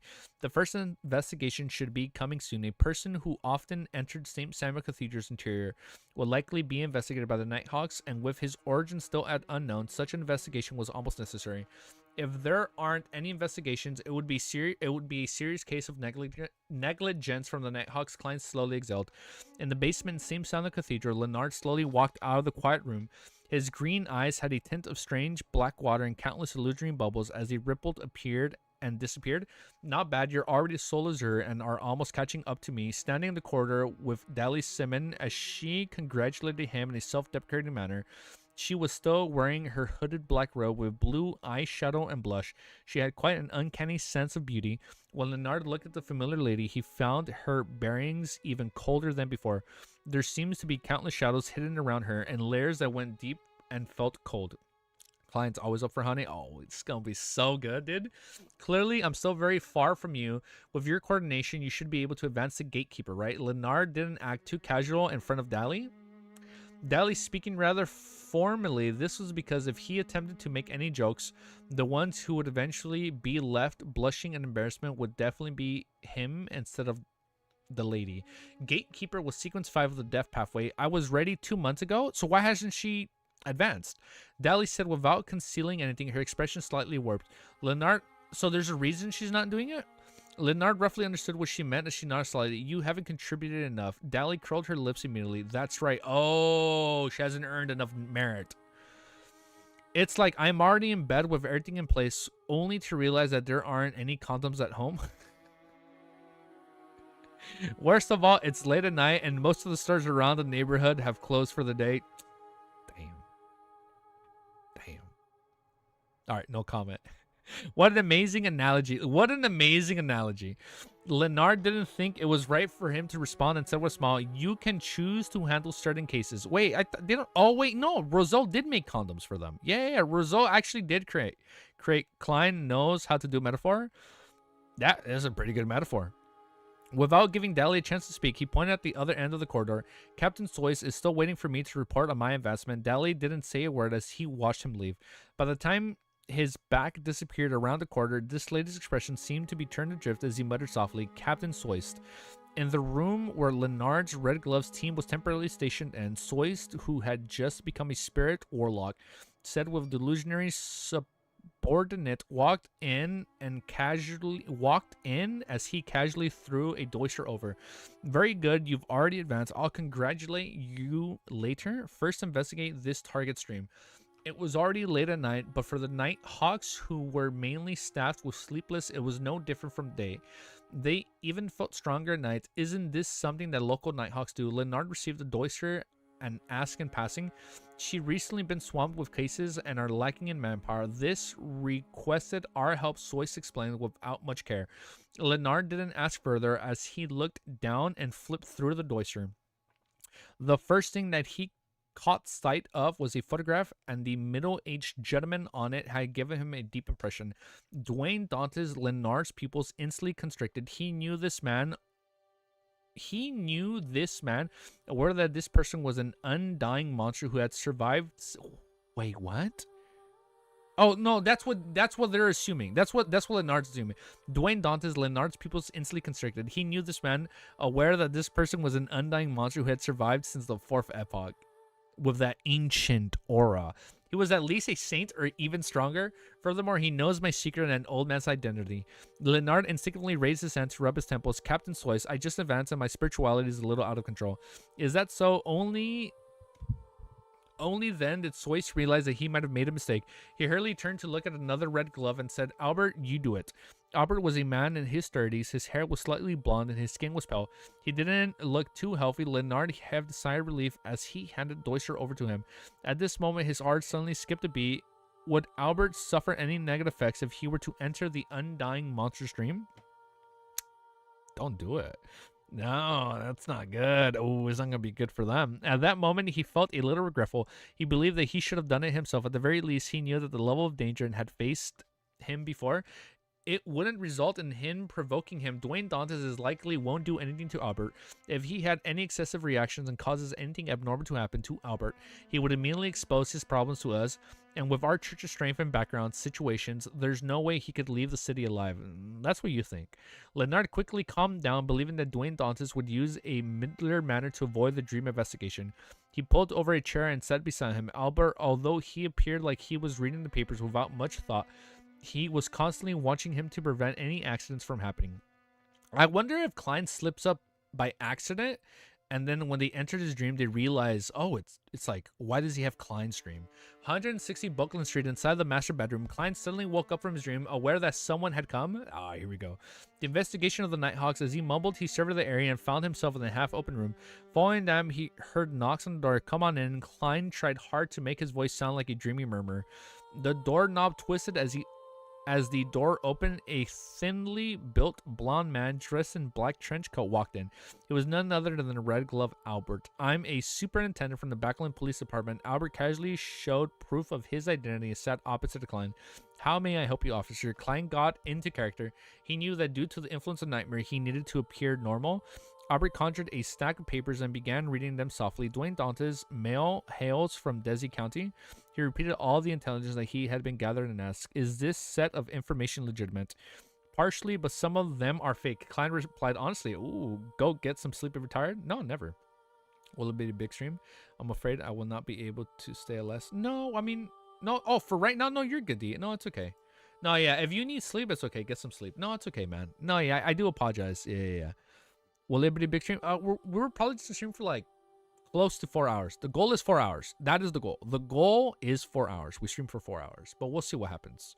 Yeah, but the goal is 4 hours. We're just gonna be reading. Yeah, so I do apologize if you do gotta get some sleep, but sleep is important. Just like GT said, sleep is important. I mean not GT, JT. All right, let me find my place. Come on in. I lost my place. Some are fake. Partially, but some are fake. Klein replied honestly. The only partial truths are probably male and single. Meanwhile, he was making self-deprecating comments. Albert was pleased that he had made progress so quickly, and he asked with a deadpan expression, which of these are fake? Klein was already prepared for that as he pretended to recall. Most of my wealth doesn't come from mining, but from adventuring the southern continent, he fabricated a story from Anderson's description of West Ballum about how a commoner earned his wealth by relying on his eloquence, intel, experience, and guts in an area that conflict often happened between Lowen and Intis.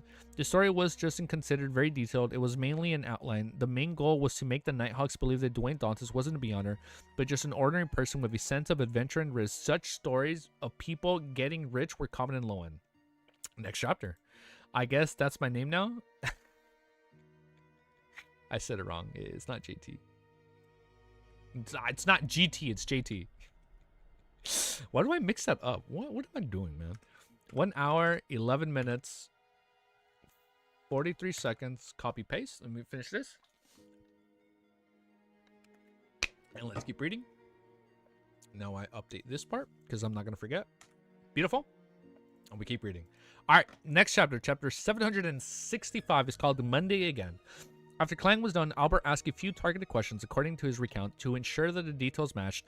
Without a doubt, he obtained a satisfactory answer. Thank you for your cooperation. Have a great dream. Albert smiled as he got up and bowed. Then he uses his nightmare powers to influence Dwayne Dantes once again. It would make him have a vague recollection that he had such a dream when he woke up, but he wouldn't be able to recall the specifics. After doing all this, he turned to head up for the door, turned the doorknob, and left the dream. Indeed, the Nighthawks placed too much trust to the nightmare powers. If I were to be one of the leading investigation, I would definitely design a series of questions that attack the matter from different angles ahead of time and then do cross-references to find any loopholes. The best method is to enlist Miss Justice help in creating a set of professional psychological questionnaires and get the target to finish in the dream. If he were faking something, the psychological state and the image he wishes to project would definitely show contradictions from different evaluations. This is unless he's also psychological expert and can spot true goals of each set of questions. Klein leaned back in the sofa, cast his gaze out the window. In the darkness of the street lamps, glows appeared dim and pale, illuminating the surroundings in the gloomy silence. Klein silently observed for a few seconds before he curled his lips and gave a self-deprecating smile. And in the basement of St. Samuel Cathedral, Leonard's first heaved a sigh of relief after he saw Albert wake up normally and heard his report. He felt even more fearful of the undying monster in the fourth epoch. City of Silver, lightning streaked across the sky, illuminating every street. Derek Burke walked out of his house with the axe of Hurricane in his possession as he headed for the twin towers that was north of the city. Along the way, he met several residents of the City of Silver.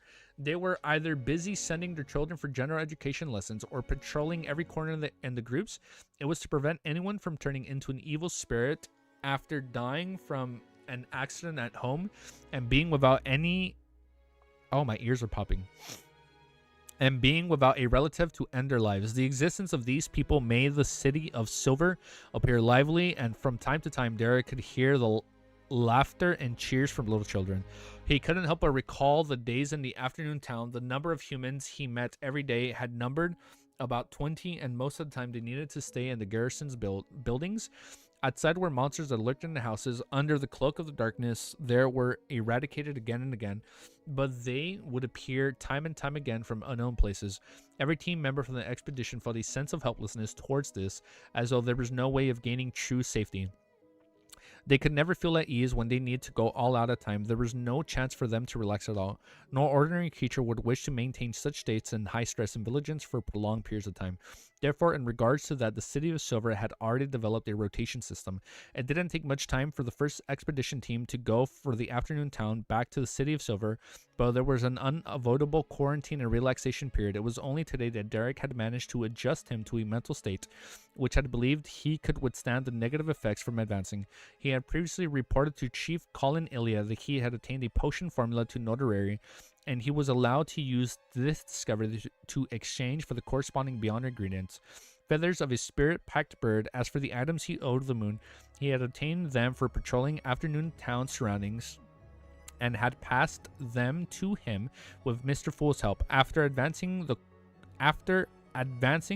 I'll be qualified to select a mystical item from the non-high sequence Beyonders. Derek felt a little expectant as he sped up his pace and arrived at the Twin Towers. Although the material warehouses and the mystical items were all in the spire where they were watching by the 6-member councils, Derek's goal was the steeple, because that was where he could exchange his contribution points for items. Just as he was about to enter the steeple, he felt his spiritual perception trigger. He subconsciously looked up at the spire, and he saw a woman. Oh, Shepherd Lovia. It has to be her. Yeah, it has to be her. She's probably watching him, dude.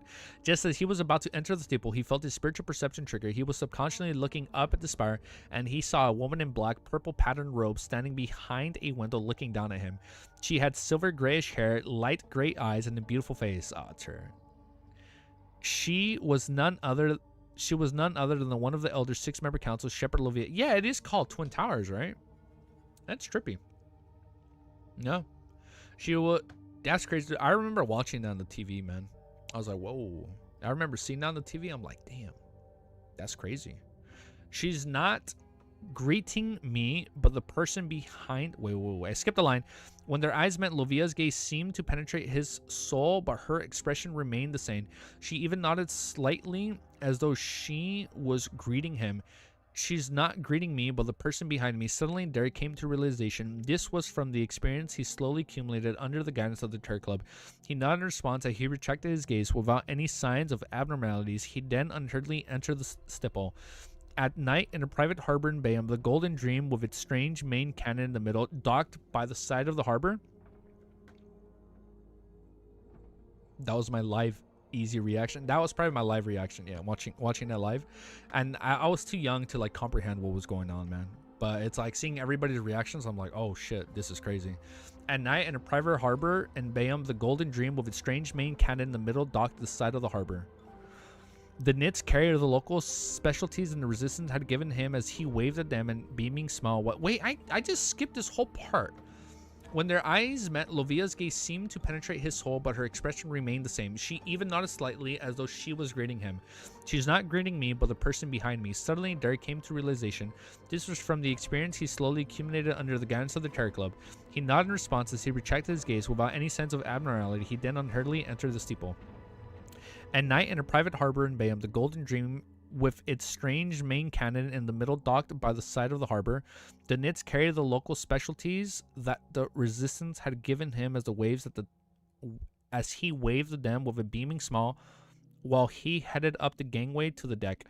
He had been leading an extremely comfortable life in recent times as an envoy who sent arms, food, and small amounts of Beyonder ingredients.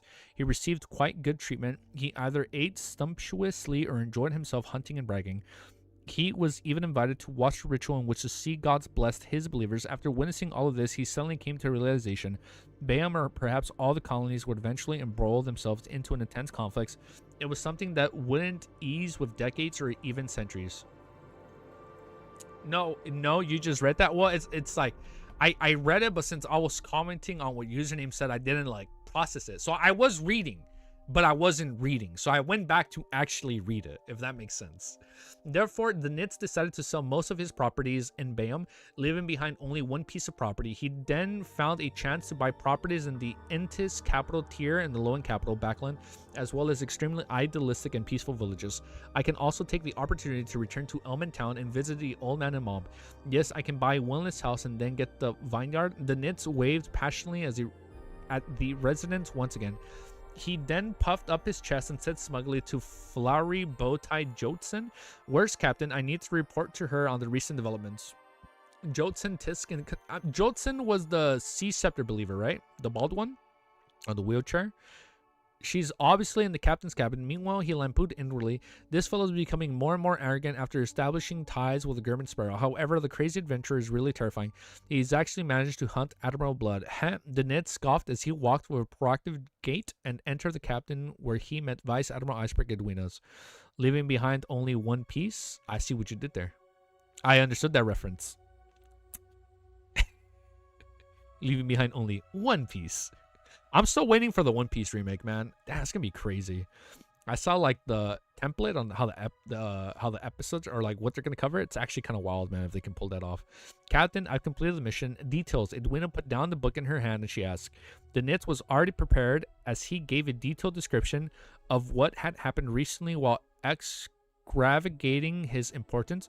When he was done, he said, Captain, I met German Sparrow and he got me to ask you if there have been any abnormalities with Elvin Songster Sciatis' corpse in the golden wine cup.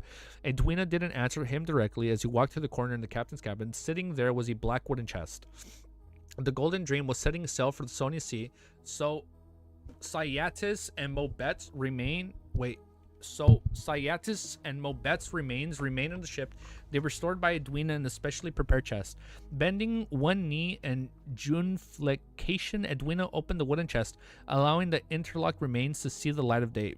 The mostly squashing golden wine cup was held silently in a bony palm without any abnormal signs. There were nothing abnormal. Edwina gave the conclusion. The Nitz shot a glance and memorized the answer, preparing to report this to the mighty fool once there wasn't anyone around so that he could forward the message to the lunatic German Sparrow. One Piece? The One Piece? I'm excited for the One Piece remake. What is Cammy saying? No, you just read. No, and nothing abnormal. Above the great fog, Klein frowned silently, feeling a mixture of puzzlement and ease. According to his theory, there was a high chance that there was a problem with the golden cup. To have nothing abnormal happen to... Let me hold the mic right here.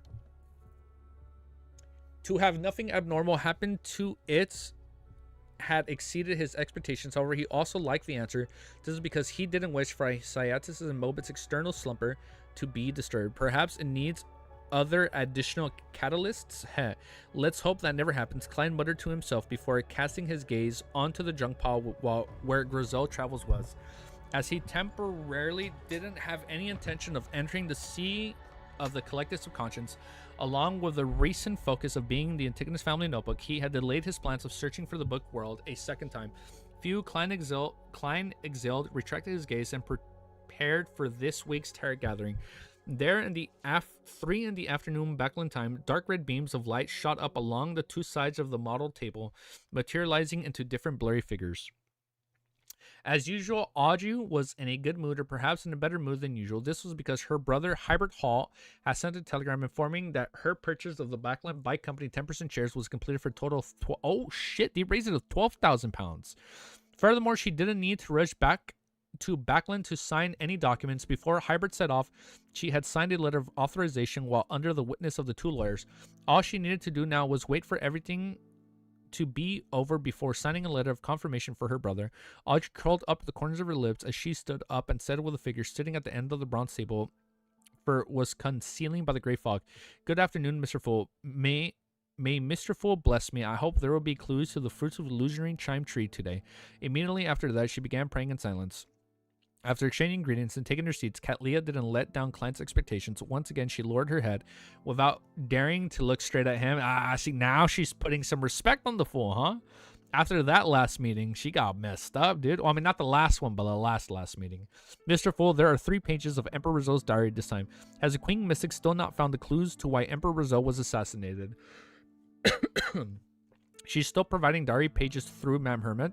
What a pity. I've recently been in the fief and I haven't had much contact with the psychology alchemist. I can't even obtain the new diary pages, huh? I'll head over to Relic Search of Preservation Foundation after a few days to take a look. Perhaps they might have found something. Audrey listened in curiosity. The fool Klein chuckled. Very good. You can consider your request. In fact, I know the Queen Mystic has already given you the question. I wonder what she's doing in Backland. Klein's mind started to wander. Soon, Katlia conjured the 3 diary pages and handed it to Mr. Fool. Next page. Next page. The deity's anchors. What is going on? 1 hour, 24 minutes, 40 seconds. Scroll down a bit. Let's do this. Oh, I moved it a little bit. Let me click on this.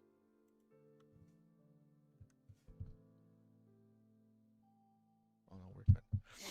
All right. Now we continue. Let's keep reading. Let's keep reading. Or what if I just keep doing 10, 10, 10 every day? I think if I'm reading 10 right now, 10 tomorrow, 10 Friday, I think that's a good pace for now. And then for the unofficial official stream, we go all out. We'll see. We'll see how we do it right now. We'll see how we do it right now. But let's keep reading for now. Chapter 766, The Deity's Anchor. Knowing that the diary pages specifically selected by Queen Mystic contained rather important information, the full client focused his attention and cast his eyes on the yellowish-brown goatskin in his hand. September 11th, ever since I became an angel, I've had the feeling that I've had my identity disassociated.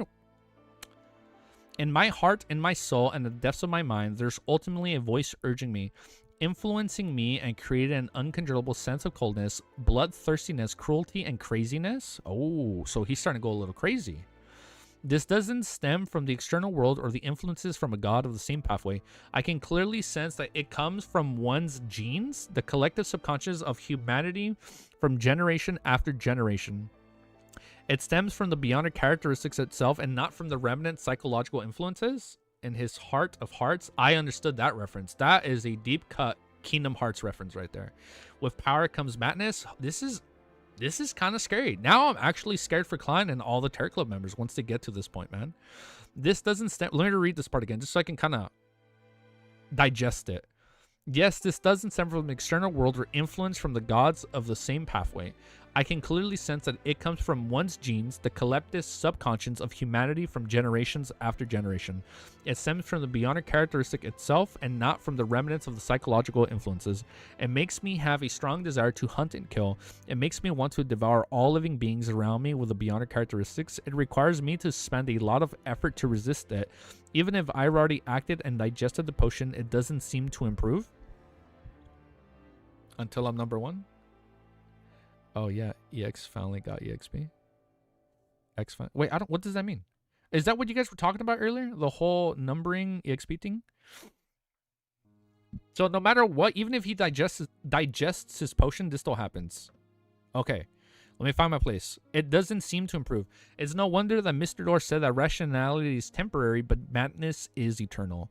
Damn. Oh, that's not good. I don't like this foreshadowing. September 28th. I haven't written a diary entry in ages. In the past half month, I seem to see myself being replaced by a stranger. Bit by bit, I turn cold and terrifying. Even my daughter Bernadette can only allow me to show her minute amounts of fatherly love. Very, very tiny amounts. Oh, man. That's sad. Okay. But it's like scuffed, I think. Oh, it's scuffed, but it's working. Got it. Just as I was about to go mad, Whoa, what? Just as I was about to go mad? Just as I was about to go mad, I seemed to hear countless praises. They were from my subjects, people who had benefited from my reaffirmations. They are believers who view me as a son of steam. They praise me with great acclaim. They erected statues of me, write stories for me, and have created songs and poems for me. Their voices seem like ship's anchors that helped me secure myself in place. I began to have the ability to resist the desire that the roar within me. Bit by bit, I walked out of it as I once again possessed the normal feelings of father and a husband and a man. Such sequence 2 alone causes such changes. At sequence 0, at the level of a true god, how terrifying would it be to resist the madness? Perhaps they also need to anchor so as to resist the beyonder characteristics and the strong inclination to lose control. The urges buried deep in the collective subconscious. I probably understand why they established the churches and why they want to spread their faith, to write the stories for their faction saints and leave legends for their corresponding angels. But why do they not have the anthropomorphic form other than symbols? I can't understand it. I can't understand it, bro. I try asking Mr. Door in the future. He seems to know a lot in regards to the domain of deities. If he had been released back then, there might very well be an additional deity today. Madness is just your inner voice manifesting. It's kind of scary, dude. And like, this is result only at sequence 2. Like, he's not even 1 or 0 at this point, and he's already going crazy. I can't understand it. I'll try asking Mr. Door in the future. Oh wait, there would have been another deity today. September 29th. After reading yesterday's diary entries, I recall the corresponding ritual of my sequence 4, sequence 3, and sequence 2. They clearly had hints of madness and cruelty akin to the kinds held by antagonists in novels. Oh man, that's kind of ironic. He kept calling himself the protagonist of this story, but he low-key, oh shit, what the fuck? He becomes the antagonist in the novels. The Undying, we know Rizal was planning to go the death pathway. Oh, no. The Black Emperor pathway, right? So for all we know, he could come back at the end of this volume.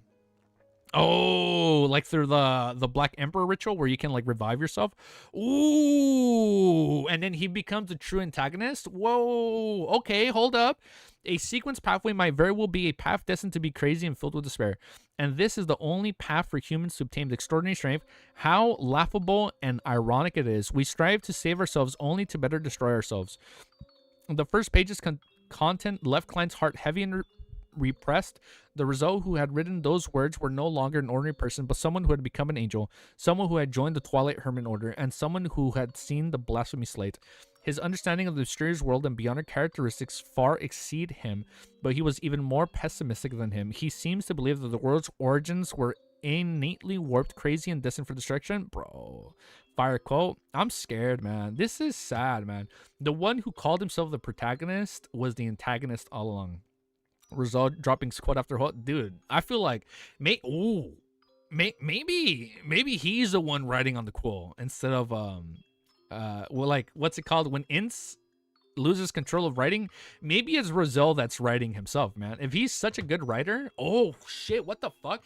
It would be so fitting if Rizal is low-key the one writing on the quill the entire time when he lets go, right? When Instant Will lets go, right? And then it leads into the title of The Undying. Oh man, this is gonna be good. I'm excited to see who's the one that's actually writing. And who was the angel that was smiling looking at Klein. I'm crazy. I'm excited to see how this crazy puzzle connects back, you know? And I'm excited to like reread volume 1 or like see all the crazy foreshadowings. Oh man, it's gonna be so good. I'm excited to see all the crazy buildup and foreshadowing from like volume 1, man, that I still haven't been able to piece together. Like there has to be something written when he transmigrated for the first time in the beginning of the series that ties into something that I just haven't been able to piece together. Because when he fucking transmigrated in the Dunkworld, there's like all this red shit. There's like a red gem shattering. There's like there's like the red threads that's like pulling him, or the red tarps pulling him into him when he hears like a bell. I'm excited, dude. However, the 7 deities have apparently found a way to maintain their rationality. Ordinary humans aren't without any use. Their recognition and their spirituality put together can help a deity anchor their original imagination, retaining their memories and rationality that they had accumulated for years.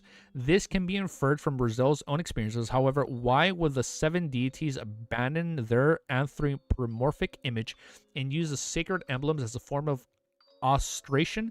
This doesn't match my theories. I can't understand why. Klein didn't waste any time as he flipped to the next diary page.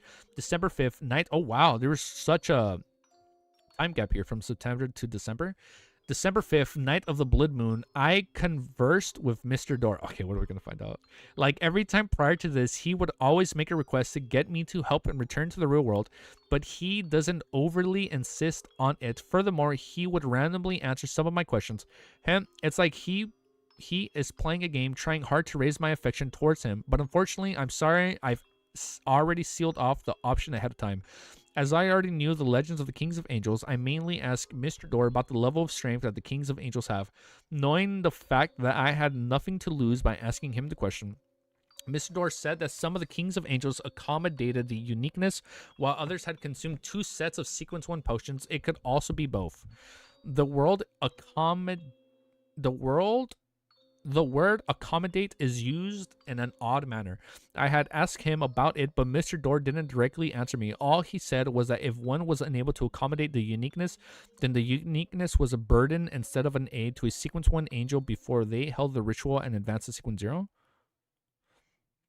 All he said was that if one was unable to accommodate the uniqueness, like if you can't acclimate to it, or like if you can't fully utilize it, but the quote has living characteristics. I know, but I want to see who those, like, or I want to know what, like, where those living characteristics stem from. Like, where, like, if it has living characteristics, is that like the quill being independent of itself, or like did that living characteristic stem from something, right? Or like from the Like, you know, like if it's a sealed artifact, it had to have it had to have come from someone, right? Like a sealed artifact, or like a Beyonder character. It's like, oh, guy hit I hit myself.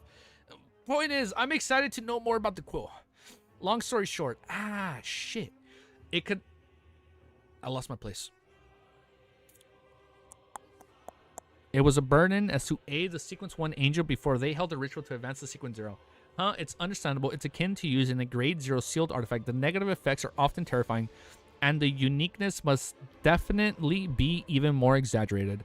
I also asked which King of Angels had accommodated their uniqueness, and similarly, Mr. Door didn't give a direct answer. He only said that Amon and Adam... Oh, shit, here we go. They're coming back. Amon and Adam make all the angels feel a sense of envy because they were born with a uniqueness that didn't need to consider the problem of accommodation. Oh, that's sick, dude. Oh, man. Amon and Adam are being so hyped up. Wait, is it known? I don't know what's known yet. Hold up. Big reveal? Hold up. Oh, shit, dude. Amon and Adam are definitely like two of the strongest characters in the entire series, huh? Oh, man. Cuttlefish is hyping them up, man. For good or bad. Because I don't know if... I still don't know if they're going to be good guys or bad guys. I don't know, man. I'm very conflicted. I don't know where to sway in this good or bad guy scenario. Amon and Adam make all the angels feel a sense of envy because they were born with a uniqueness that didn't need to consider the problem of accommodation. From another point of view, does this mean that Amon and Adam's state is equivalent to having consumed a sequence 1 potion and the uniqueness as expected of the creator's son? Shit, dude. Man, this is gonna be sick, dude.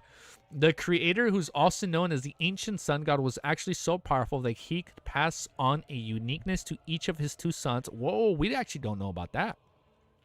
We've always been told that you can just pass on a sequence, like any sequence when you're like high sequence, but uniqueness, no. His glazing levels, that scares us. I'm a little intimidated. He could pass on a uniqueness to each of his 2 sons, as well as the sequence 1 Beyonder characteristics. Was he trying to purify himself to eliminate an unneeded interference? Then does Mr. Door also accommodate the uniqueness and also possibility to have even consumed 2 sequence 1 potions? I didn't ask because I knew he definitely wouldn't answer me. During the conversation, Mr. Door warned me not to directly say out Adam's full name. What the fuck is his full name? Otherwise, it would be detected and the conversation would be discovered. Oh, just like you can't say Twilight Hermit or that you can't even write down. I had an inkling why I was laughably asking him that he... Well, let me lower the music. Let me lower the music. It's too loud. It's actually like messing me up. Hold up. Yeah, it's too loud for me now. Hold up. All right.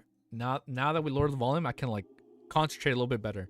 I asked another few questions regarding the deity, but Mr. Door didn't answer. All he said was that when I had the ability and opportunity, I could head above the moon to take a look.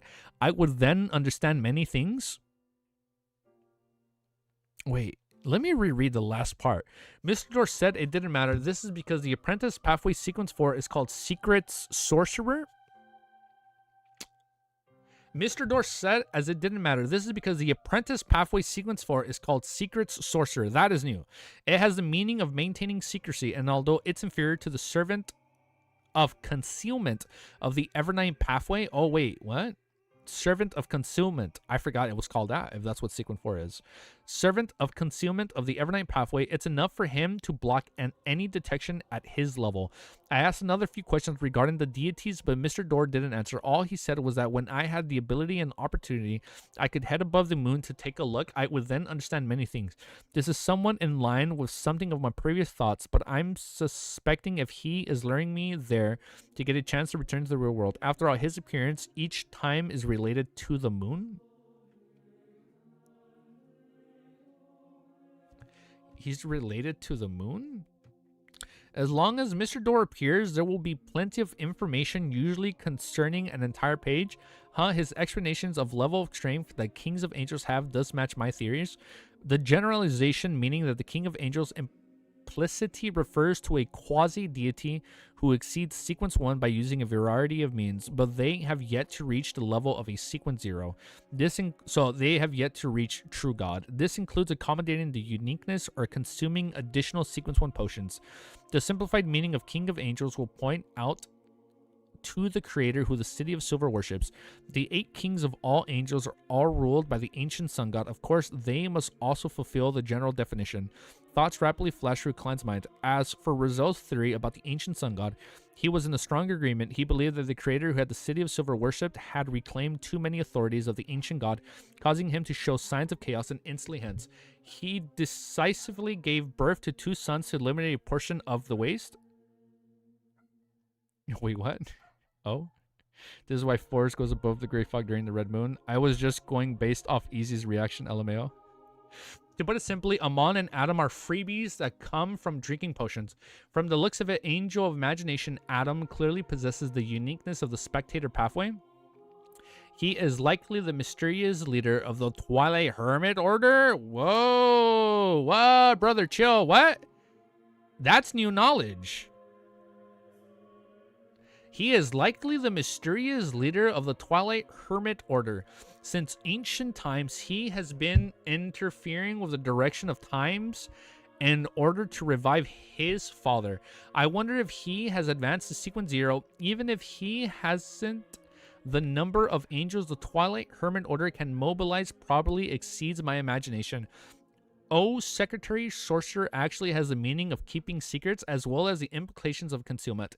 Client instantly recalled the symbol on the back of the fool's chair. Whoa, whoa, whoa, whoa. You're going to head out, D? No, it's okay, man. Yo, get some rest, dude. Don't worry. We'll have the video up right away.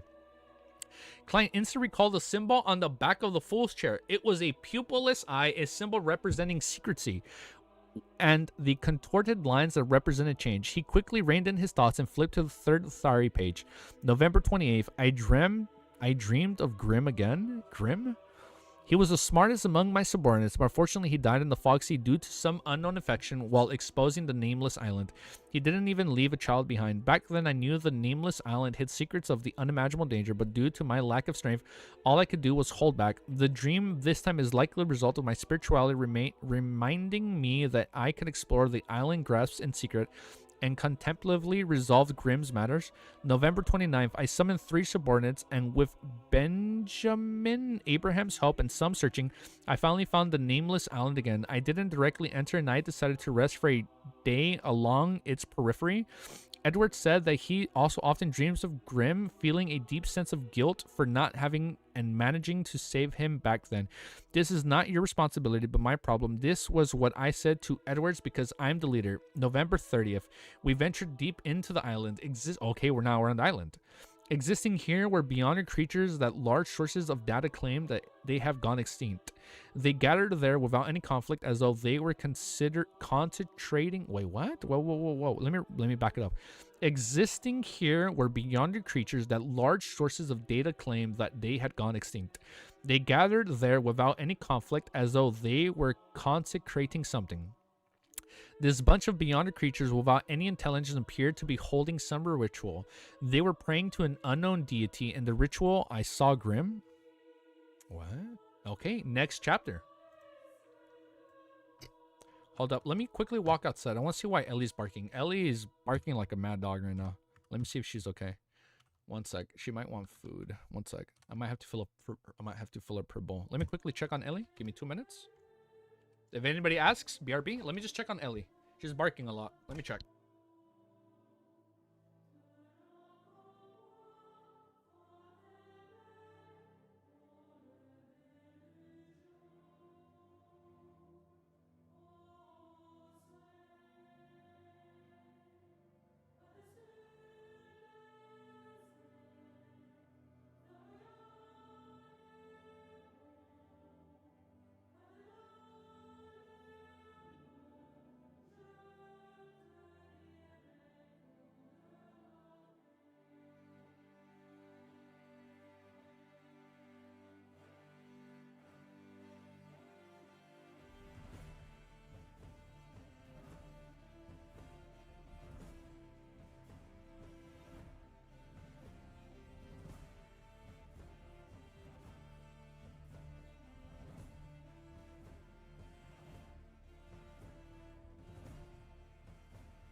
Ellie's asking for breaks. I think that's what's happening, man.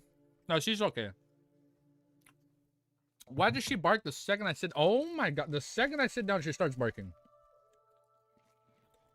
She's okay. I think she just wants attention. I have a question. So,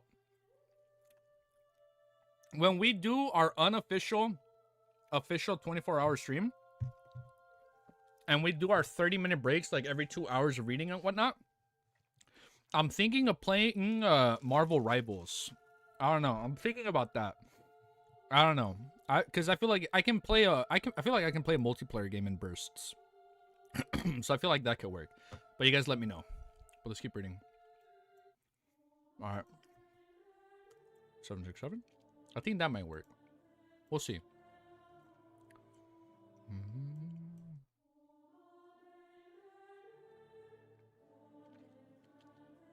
Yeah, that's good. I feel like that might work. Sure. Yeah, I think that could work. Since it's a round game and not a continue. Yeah, I feel like since it's like just, you know, you play it in bursts, I feel like that could work. But I think I'm installing it on my PlayStation instead of my yeah, I think that's why. Like, we can play with you guys. But I feel like I'll definitely have to download it on my PS5 and not on my PC so I can conserve space. All right, next chapter. Wow, I'm losing my voice. I think we might just read 10 chapters. And you know what? I think I do already have Marvel Rivals installed on this one. So we can check that. Maybe watch on the TV. That'd be fun. I think that could work too. All right, but next chapter for now. Chapter 767. Passing a message. Sorry, I think the audio spiked right there. Grimm, who got infected on the Nameless Island and was undeniably deceased, appeared once again on the Nameless Island. Emperor, when did you start writing horror stories? Also, where's the rest? Klein's gaze froze onto the last line of the third diary page as he discovered that there wasn't any new information. Apart from that, he was similarly alarmed by Emperor Rizzo's description of the Beyonder creature's strange gatherings and their worshipping of an unknown entity. One had to understand that not all Beyonder creatures had intelligence and couldn't be communicated with. Many of them were monsters who had lost control or had madness as an innate property, and these monsters that had also lost control were gathered together, worshipping some unknown existence. Unfortunately, the Emperor didn't leave behind the coordinates of the Nameless Island. However, even if he had recorded it, I wouldn't dare to head over for fear of any infection. If I were to die only to be revived on the island, that would be troublesome. I'll need to be at least a sequence 4 or even a sequence 3 before I'll have what it takes to explore it. As Klein thought, he made the diary in his hand vanish. He then turned to look at Katlia and asked with a smile, "What's your request?" Katlia asked without even thinking, "Honorable Mr. Fool, I wish to know if Emperor Rizzo once participated in the very secretive and very ancient organization. Very secretive and very ancient Twilight Hermit Order. Emperor Rizzo used to be a member of it." Audrey suddenly recalled Mr. Fool's previous mentions of that organization. After recalling the corresponding matter and remembered that it was Mistrust's description of the Desire Apostle case in Backland, there was a mysterious organization mentioned back then. Mr. Fool had told members not to say the organization's name in the outside world because any mention of it will be known. Such an organization does match Emperor Rizzo's status. Alger nodded inwardly. As for Klein, he thought something else. Queen Mystic's choice of the diary pages are vague. She isn't able to accurately and precisely ask questions based on its content. It also means that she roughly knows the diary pages from certain periods and very important with key information within them, or she is able to discern Rizzo's emotions from when it was written. As for Ma'am Hermit's question, it didn't possess any problems for Klein. He smiled and said yes. At the same time, he silently warned himself, in the future, I need to be careful that Queen Mystic's questions might be completely unrelated to the diary pages she hands over. Thankfully, I've read quite a number of Rozelle's diaries, and I have quite a good understanding of the Emperor. After saying that, he added instead of a smile, "It's your turn." He didn't directly mention Twilight Hermit Order, wishing that he could answer another question based on the topic in the future. Katlia bowed and expressed her gratitude before looking at the magician. "I wish to obtain clues regarding the direct descendants of the Abraham family. 1,000 pounds. Ooh. She had no psychological burden when it came to offering a price, as Queen Mystic could definitely provide compensation for her.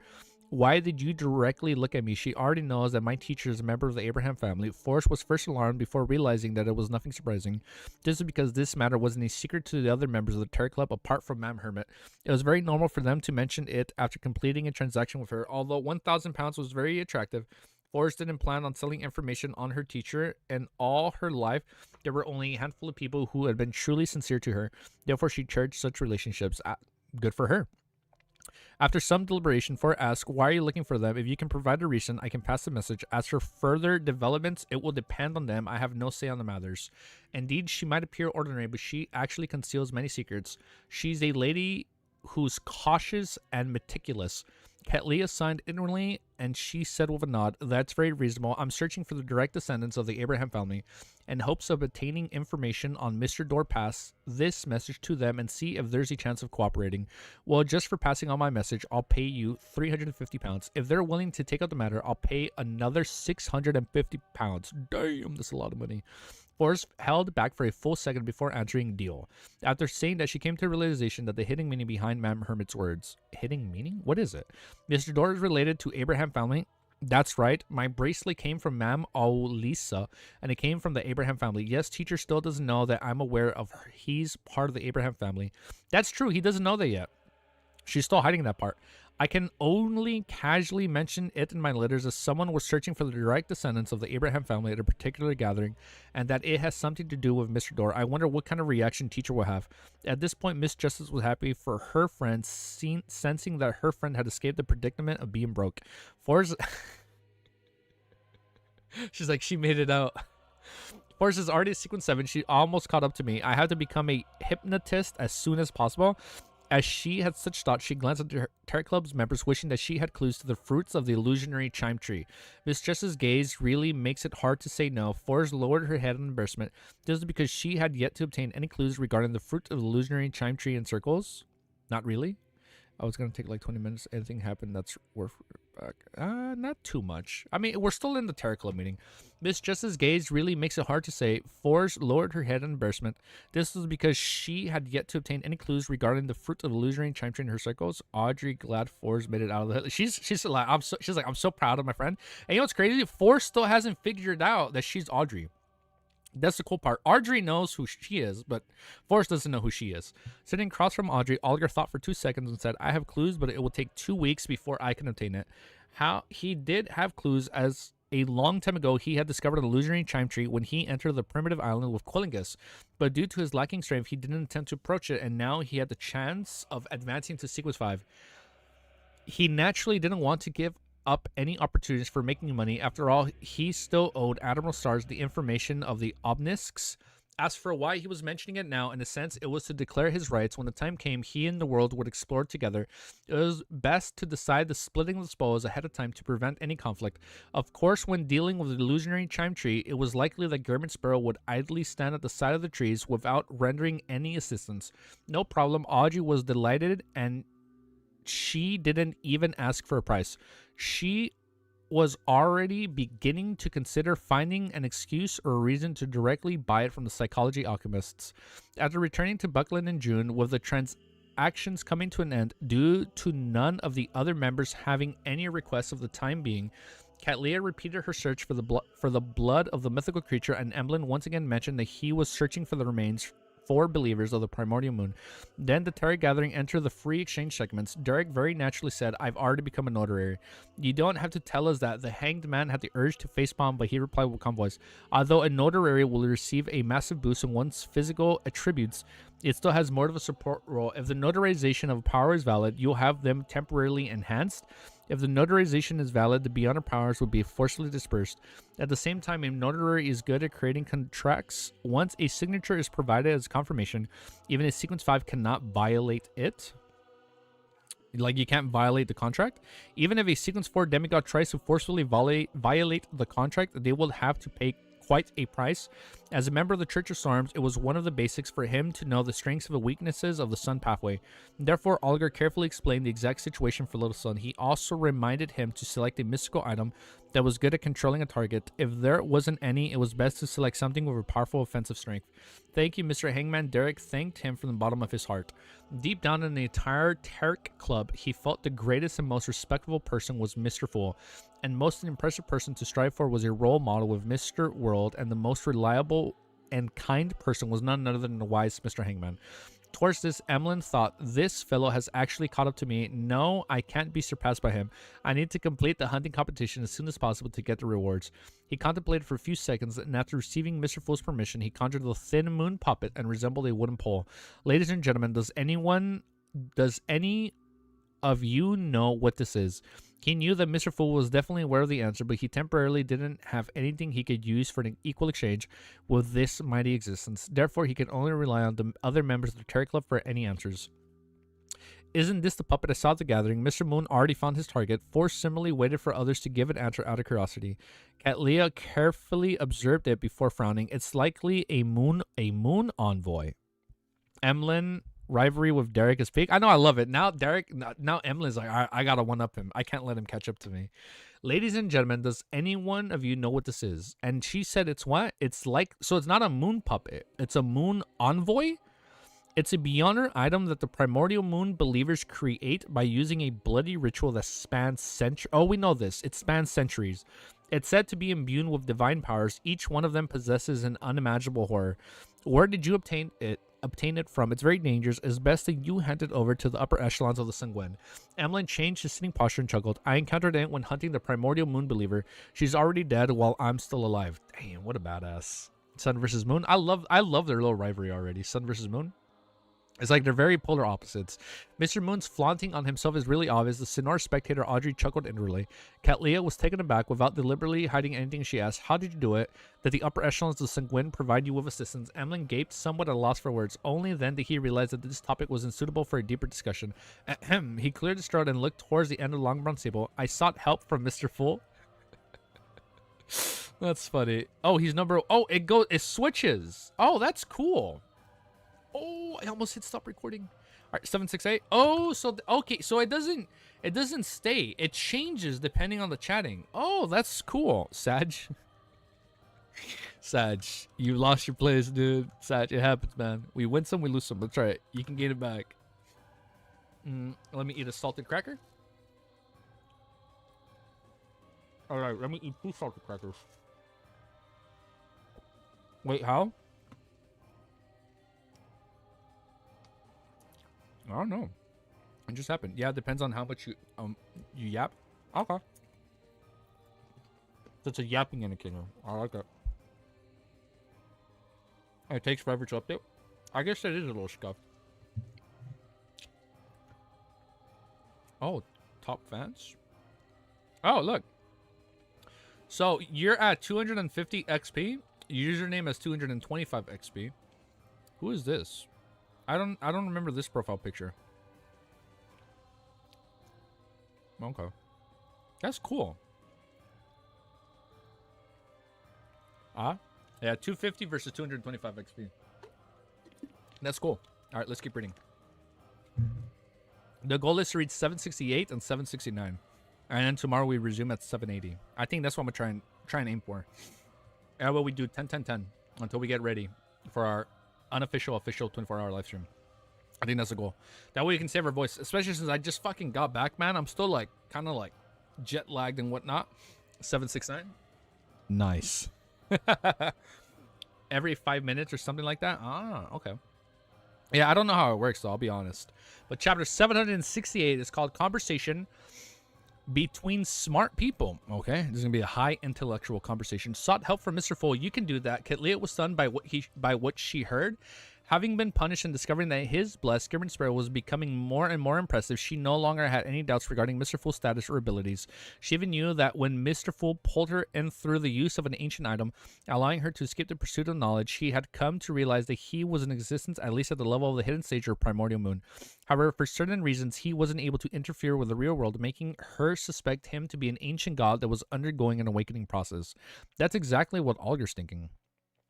The moon's words left her surprised. Mr. Fool was able to provide substantial help from the Terry Club members and wasn't just someone who could only provide knowledge or pull them above the gray fog. On the other hand, this means that in times of dangers, I can also pray directly to Mr. Fool for help. This is more ridiculous than any ritual. On the other hand, it reveals the fact that Mr. Fool's recovery process is faster than I had imagined. Many thoughts instantly flashed through Cattleya's mind. Audrey, Derek, and company weren't that surprised. They had more or less sought Mr. Fool's help in the past, and they had even witnessed the angel under this great existence. Seeing everyone's gaze fall on him, Emlyn shrank his neck as he lifted his chin. I paid a price. It was a fair and equal exchange. Fair and equal exchange, a minded existence, immediately and effective response is priceless. Ketley couldn't help but retort inwardly. She didn't directly say it because she too wished to use this opportunity of such a fair and equal exchange in the future. It would imply that she would have an additional life compared to others. Forrest was quite puzzled by Mr. Moon's deliberate emphasis on the principle fair and equal exchange. Everyone had sought Mr. Fool's help, had made a corresponding payment. Mr. Moon sure is a man who cares about his reputation. No way sanguine. Audrey seriously evaluated Emily's emotions change that happened over a span of a second. As the exchange continued, the terror gathering slowly came to an end. After returning to the city of Silver, Derek first recalled a notary strength and weakness mentioned by Mr. Hangman. Then he once again headed for the Twin Towers that was north of the city to select a mystical item. He didn't do this before because his condition wasn't stable after advancing. He was worried that making contact with a mystical item would lead him to losing control. That's not going to happen. Not on me, man. Salted crackers are a goated reading snack. Hey, you know what, man? It's pretty good. It's getting me more thirsty, but you know what? It's good. Inside the spire, Derek Berg listened to his requirements. After finishing paperwork, he saw a filtered list of items obtained, the corresponding documents that contained the information. After having a careful read and an observation period, he quickly narrowed down the choice to two.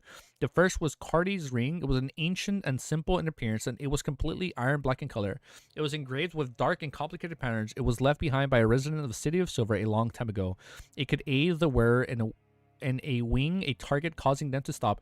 It could also make ordinary humans temporarily lose their reason, or it could awaken their hidden emotions and memories of a crazy monster, allowing them to enter a brief period of confusion in which they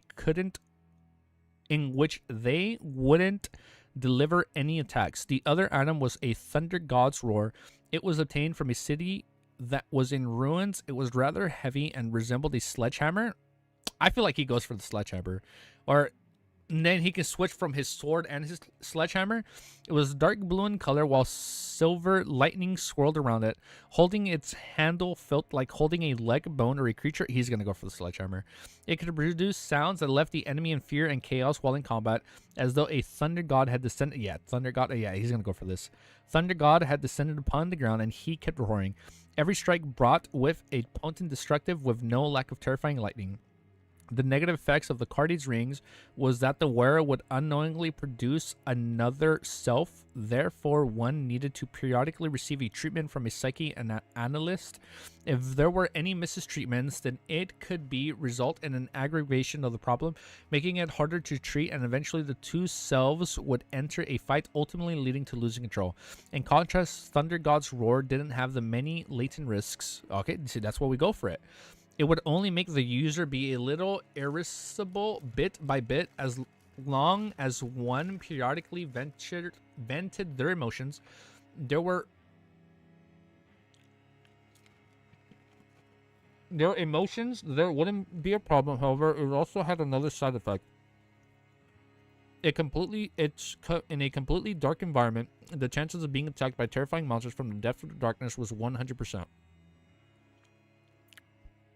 The chances of being attacked is 100%. Upon seeing this number, Derek turned gloomy. This meant that the City of Silver residents had vanished because of this reason. They were the former owner... Whoa, what? They were the former owners of the Thunder God Roar?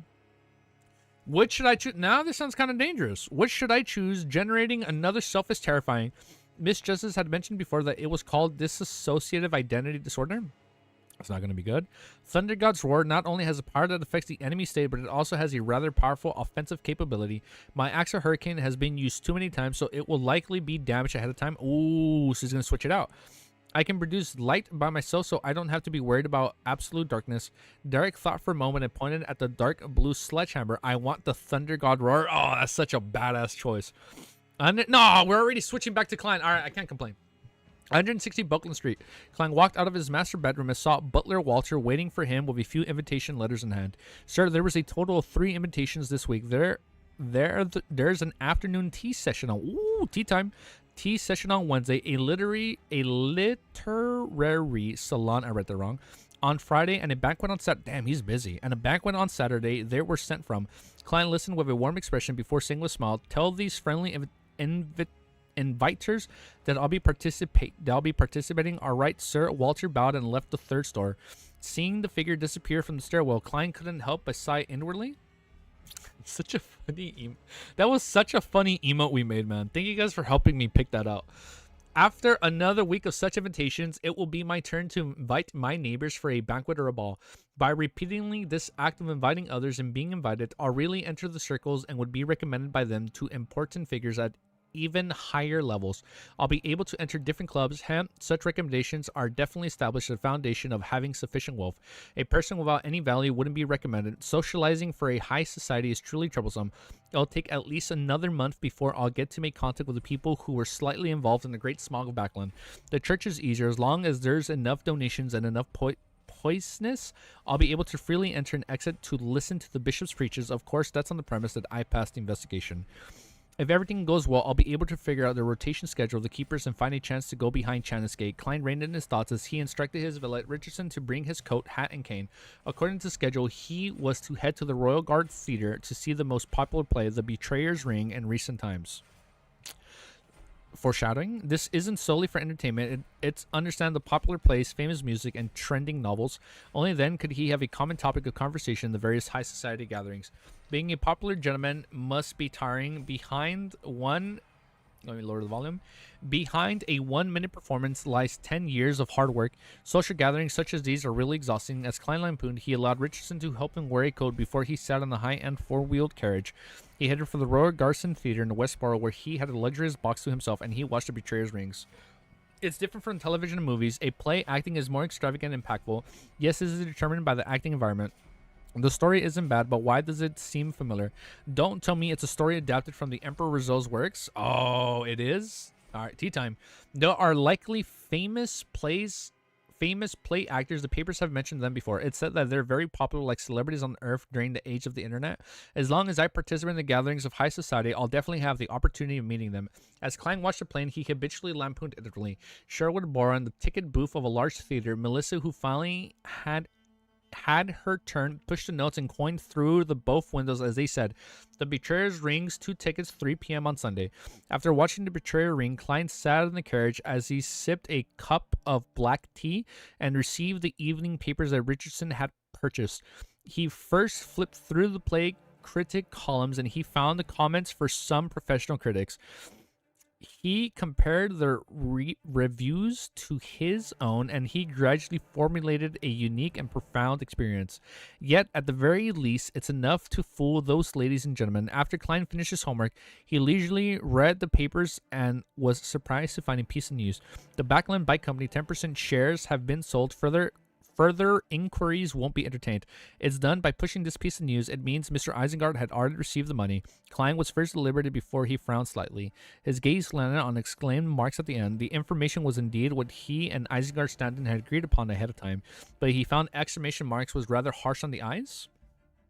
Such a statement doesn't need an exclamation mark. Mr. Isengard Stanton is a person who pays attention to details. He wouldn't give the paper free rein. He deliberately left the exclamation to pass a message. He's giving a warning. While pondering, Klein suddenly realized something. How is that a warning? The 10% shares which Isengard Stanton sold are obviously from Sherlock Moriarty. With the former's characters, he wouldn't sell it for no reason. In a certain sense, this means that Sherlock Moriarty or his proxy had returned to Backland. Therefore, one of the factions of the royal family that was involved in the great smog of Backland had...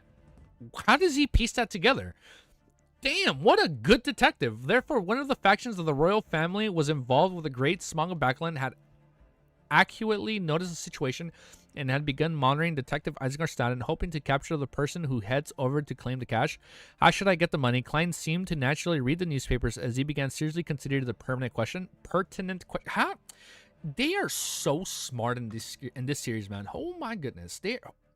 Holy Lords of Storms. They are so smart, man. I wouldn't even be able to piece that together. I'd be like, okay, let's just go pick up the money. Like, all right, nothing bad's gonna happen. It's not like I need to be careful. All right, let's read one more chapter, and we're gonna wrap it up right here. And I'm gonna see if I can download Marvel Rivals. Let me just do my timestamp because we are gonna hit the gym. We have one year to get that Klein physique.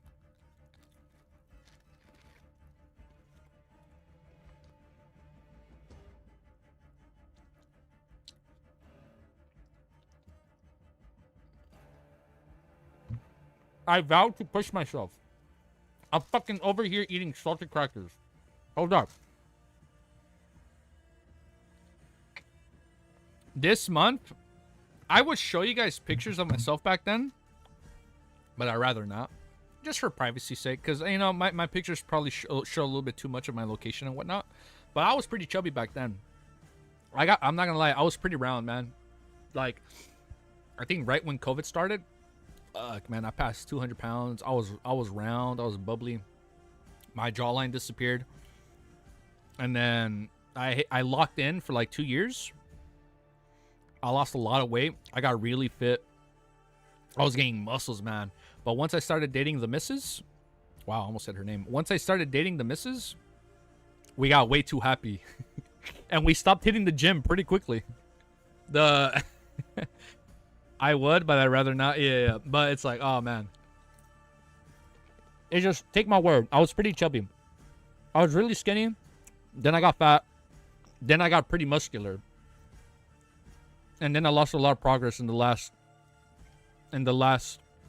few months that I've been dating my girl. Yeah, we've had our peaks. We had, like, it's literally been, it's been like a curve, man. I feel like we're on that. It's like, it always has the peaks, man. It's like crypto, man. It fucking goes up. Like right now, we went up, and then right now we're on that decline. So this is like my graph right now. It's like slowly going down, but we gotta go back up. All right, let's read our last chapter, and let's finish with a bang.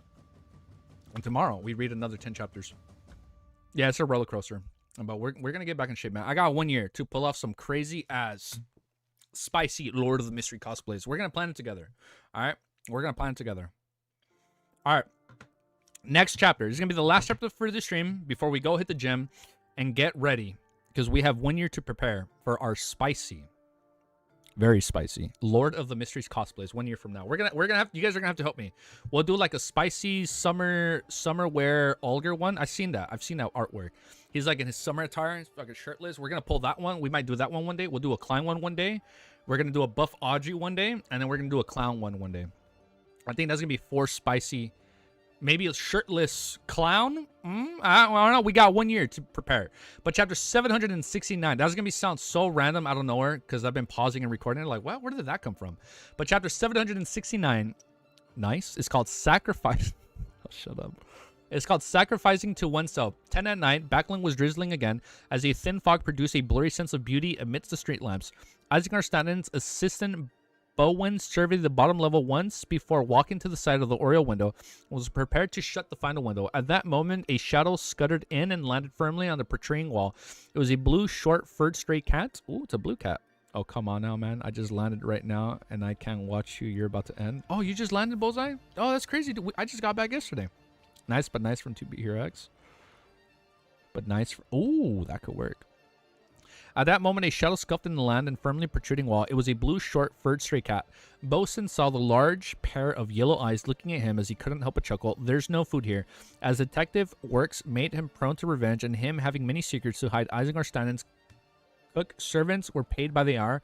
There was a fixed number of hours a day, and they wouldn't prepare too much food. This made it difficult for there to be any leftovers after dinner. The blue cat opened its mouth but didn't produce any mewing sounds. It began speaking like a human. I'm Sherlock Moriarty. Oh, it's his messenger. I'm Sherlock Moriarty. I'm here to meet Mr. Isaac Arstanden. Although Bosun was a Beyonder who was nurtured by the Church of the Gods of Knowledge and Wisdom, he was a low-sequence Beyonder and his horizons were stilted. This was the first time he was encountering a speaking cat, so he was momentarily shocked and dazed. After a few seconds, he came to his senses and recalled what the cat had just said. It said it's Sherlock Moriarty. This great detective really isn't simple. And I guess not. He actually changed into cat, no controlling a cat. Such powers are really strange and terrifying. Bowen rapidly calmed down and didn't directly answer the cat. He reached out to close the windows. After doing all of this, he said it in a suppressed voice, "Follow me."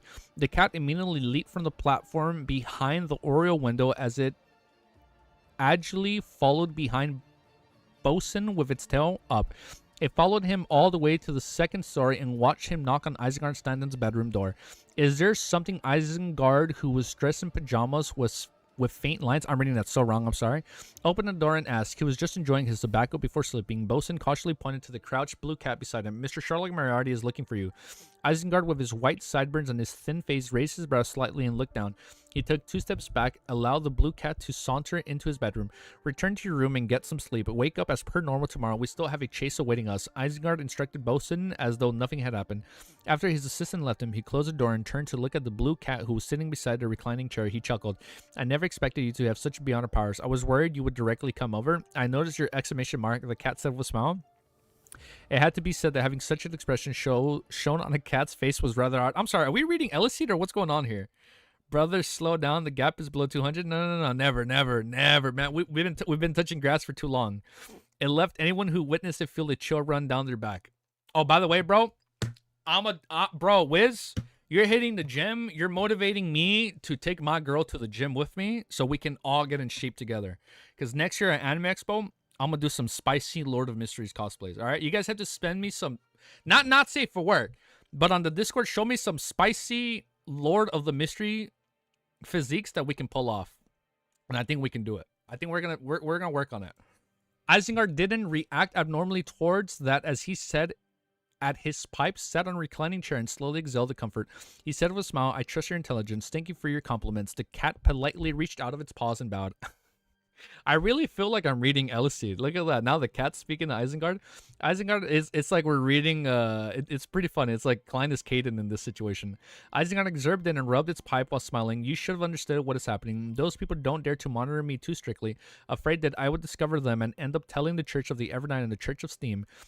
So even though it would be quite troublesome for them if they get exposed, I believe that they have a demigod among them. This is a deduction and is also based on certain feedbacks. After all, I've lived in the streets for years. Oh, F yeah? Hell yeah. A Zik and Klein with Wiz and Easy? I think we can pull that off. Yo, Wiz, you got to go to Anime Expo next year, man. We got 1 year. We got to make it work, man. That'll be really fun. Therefore, humans and animals wouldn't be stopped from entering my house. I believe you've already figured it out. But when leaving, you'll definitely be tailed and tracked. Do you have the means to evade their tracking, huh? The sum of money isn't a small one. Bringing it out would be quite conspicuous. Let me think. Were you planning on confirming with me in order to get me to deposit the money into a particular bank account, and then you'll find many people to withdraw them in different parts of Backland? Upon saying that, Isengard said with a self-deprecating smile, this is the best solution I can think of, but carrying it out would be extremely troublesome. The cat didn't give a direct response as it gave a deep chuckle. I only need you to lend me an empty room and 3 candles. No problems. Isengard didn't press the issue as he said. The shares were sold for £12,000. The buyer is the daughter of Earl Hall Audrey, while the hiring of lawyers and accountants as well as the publishing of the advertisements cost a total of £600. In addition, there is a 0.5 stamp duty and 20% D taxes. Oh, I don't get this. We can work something out, I'm sure. Bet. D taxes, D-type taxes. I don't know my taxes, man. So at the end of the day, there's only £8,940 left. D tax types were a tax of commercial, financial, and specialized income. There's tax more than £2,000 are gone just like that. The cat's expression instantly froze. He's like, fuck, man, what was all that for? The cat's expression instantly froze. Klein was formerly a Nighthawk and his salary was tax-free. Oh, you're right. It was tax-free when he started. Later, as a private detective, his income was difficult to be monitored, so he never declared his income for tax purposes. Later, he became an adventurer, and since the bounties targeted at pirates enjoyed concessions, there was no need for him to pay taxes on them. He's been avoiding taxes all this time. That is crazy. Good for him. Now he gets to pay his taxes. Now you get to suffer like all of us. Hence, he never realized that tax was something he needed to pay. Therefore, back when Isengard Stanton had mentioned taxes, he hadn't taken it to his heart, believing that it wouldn't be much. However, reality had given him a heavy beating. As for, man, he's lost so much. As for why there weren't any taxes for the share transaction the previous time, taxes were waived by the Loan government for initial investments related to inventions as a way to foster inventions. After a brief silence, the cat's whiskers moved as it was. All right, give me the cash and move it to the empty room. There's no problems with the money, right? I've already checked for them. They wouldn't do any cheap tricks on that as it would be an insult to my intelligence. Isengard stood up with his pipe. Remember to send me a signal letter and confirmation by mail. Letter. It's already on its own. The cat replied prepared. Isengard walked to the safe inside the master bedroom using a passcode and key to open it. Then he took out stacks of cash and he stuffed them into different briefcases. Following that, he left the master bedroom with these briefcases and entered a guest room diagonally opposite of the master bedroom. Check it out. Isengard placed the briefcases filled with cash on ground as he said to the cat that followed him in. I trust you, the cat said after taking a few glances. Isengard nodded and pointed to the cabinet. There are candles inside. Always avoid. With that said, he left the door, held the doorknob instead of a smile. I'm really curious how you would leave. I believe it will be a very exciting magic show. Isengard standing closed the door with a click, leaving the guest bedroom silent and bleak. As the cat sighed, a figure dressed in a dark red coat and the old triangular had appeared. It was none other than Klein's marionette, Rafe Sinor. He found the candles and quickly set up a similar altar. Skipping over many of the few steps, he directly muttered in Elvish, bless of the sea and the spirit world, guardian of the roasted archipelago, ruler of the undersea creatures, master of the tsunamis and storms, the great Kalvatua. As I'm saying that, the music is way too low. Let me raise it. Of the great Kalvatua, you devoted servants, pray for your attention. I pray for you to take his offerings. I pray for you to open the gates to your kingdom. The wind inside the wall of spirituality suddenly glue and intensely as Sonor quickly sliced off the back of his hand, threw out a few drops of blood. Ooh. As he sequenced 5 Rafe, everything on him was a material that was rich in spirituality.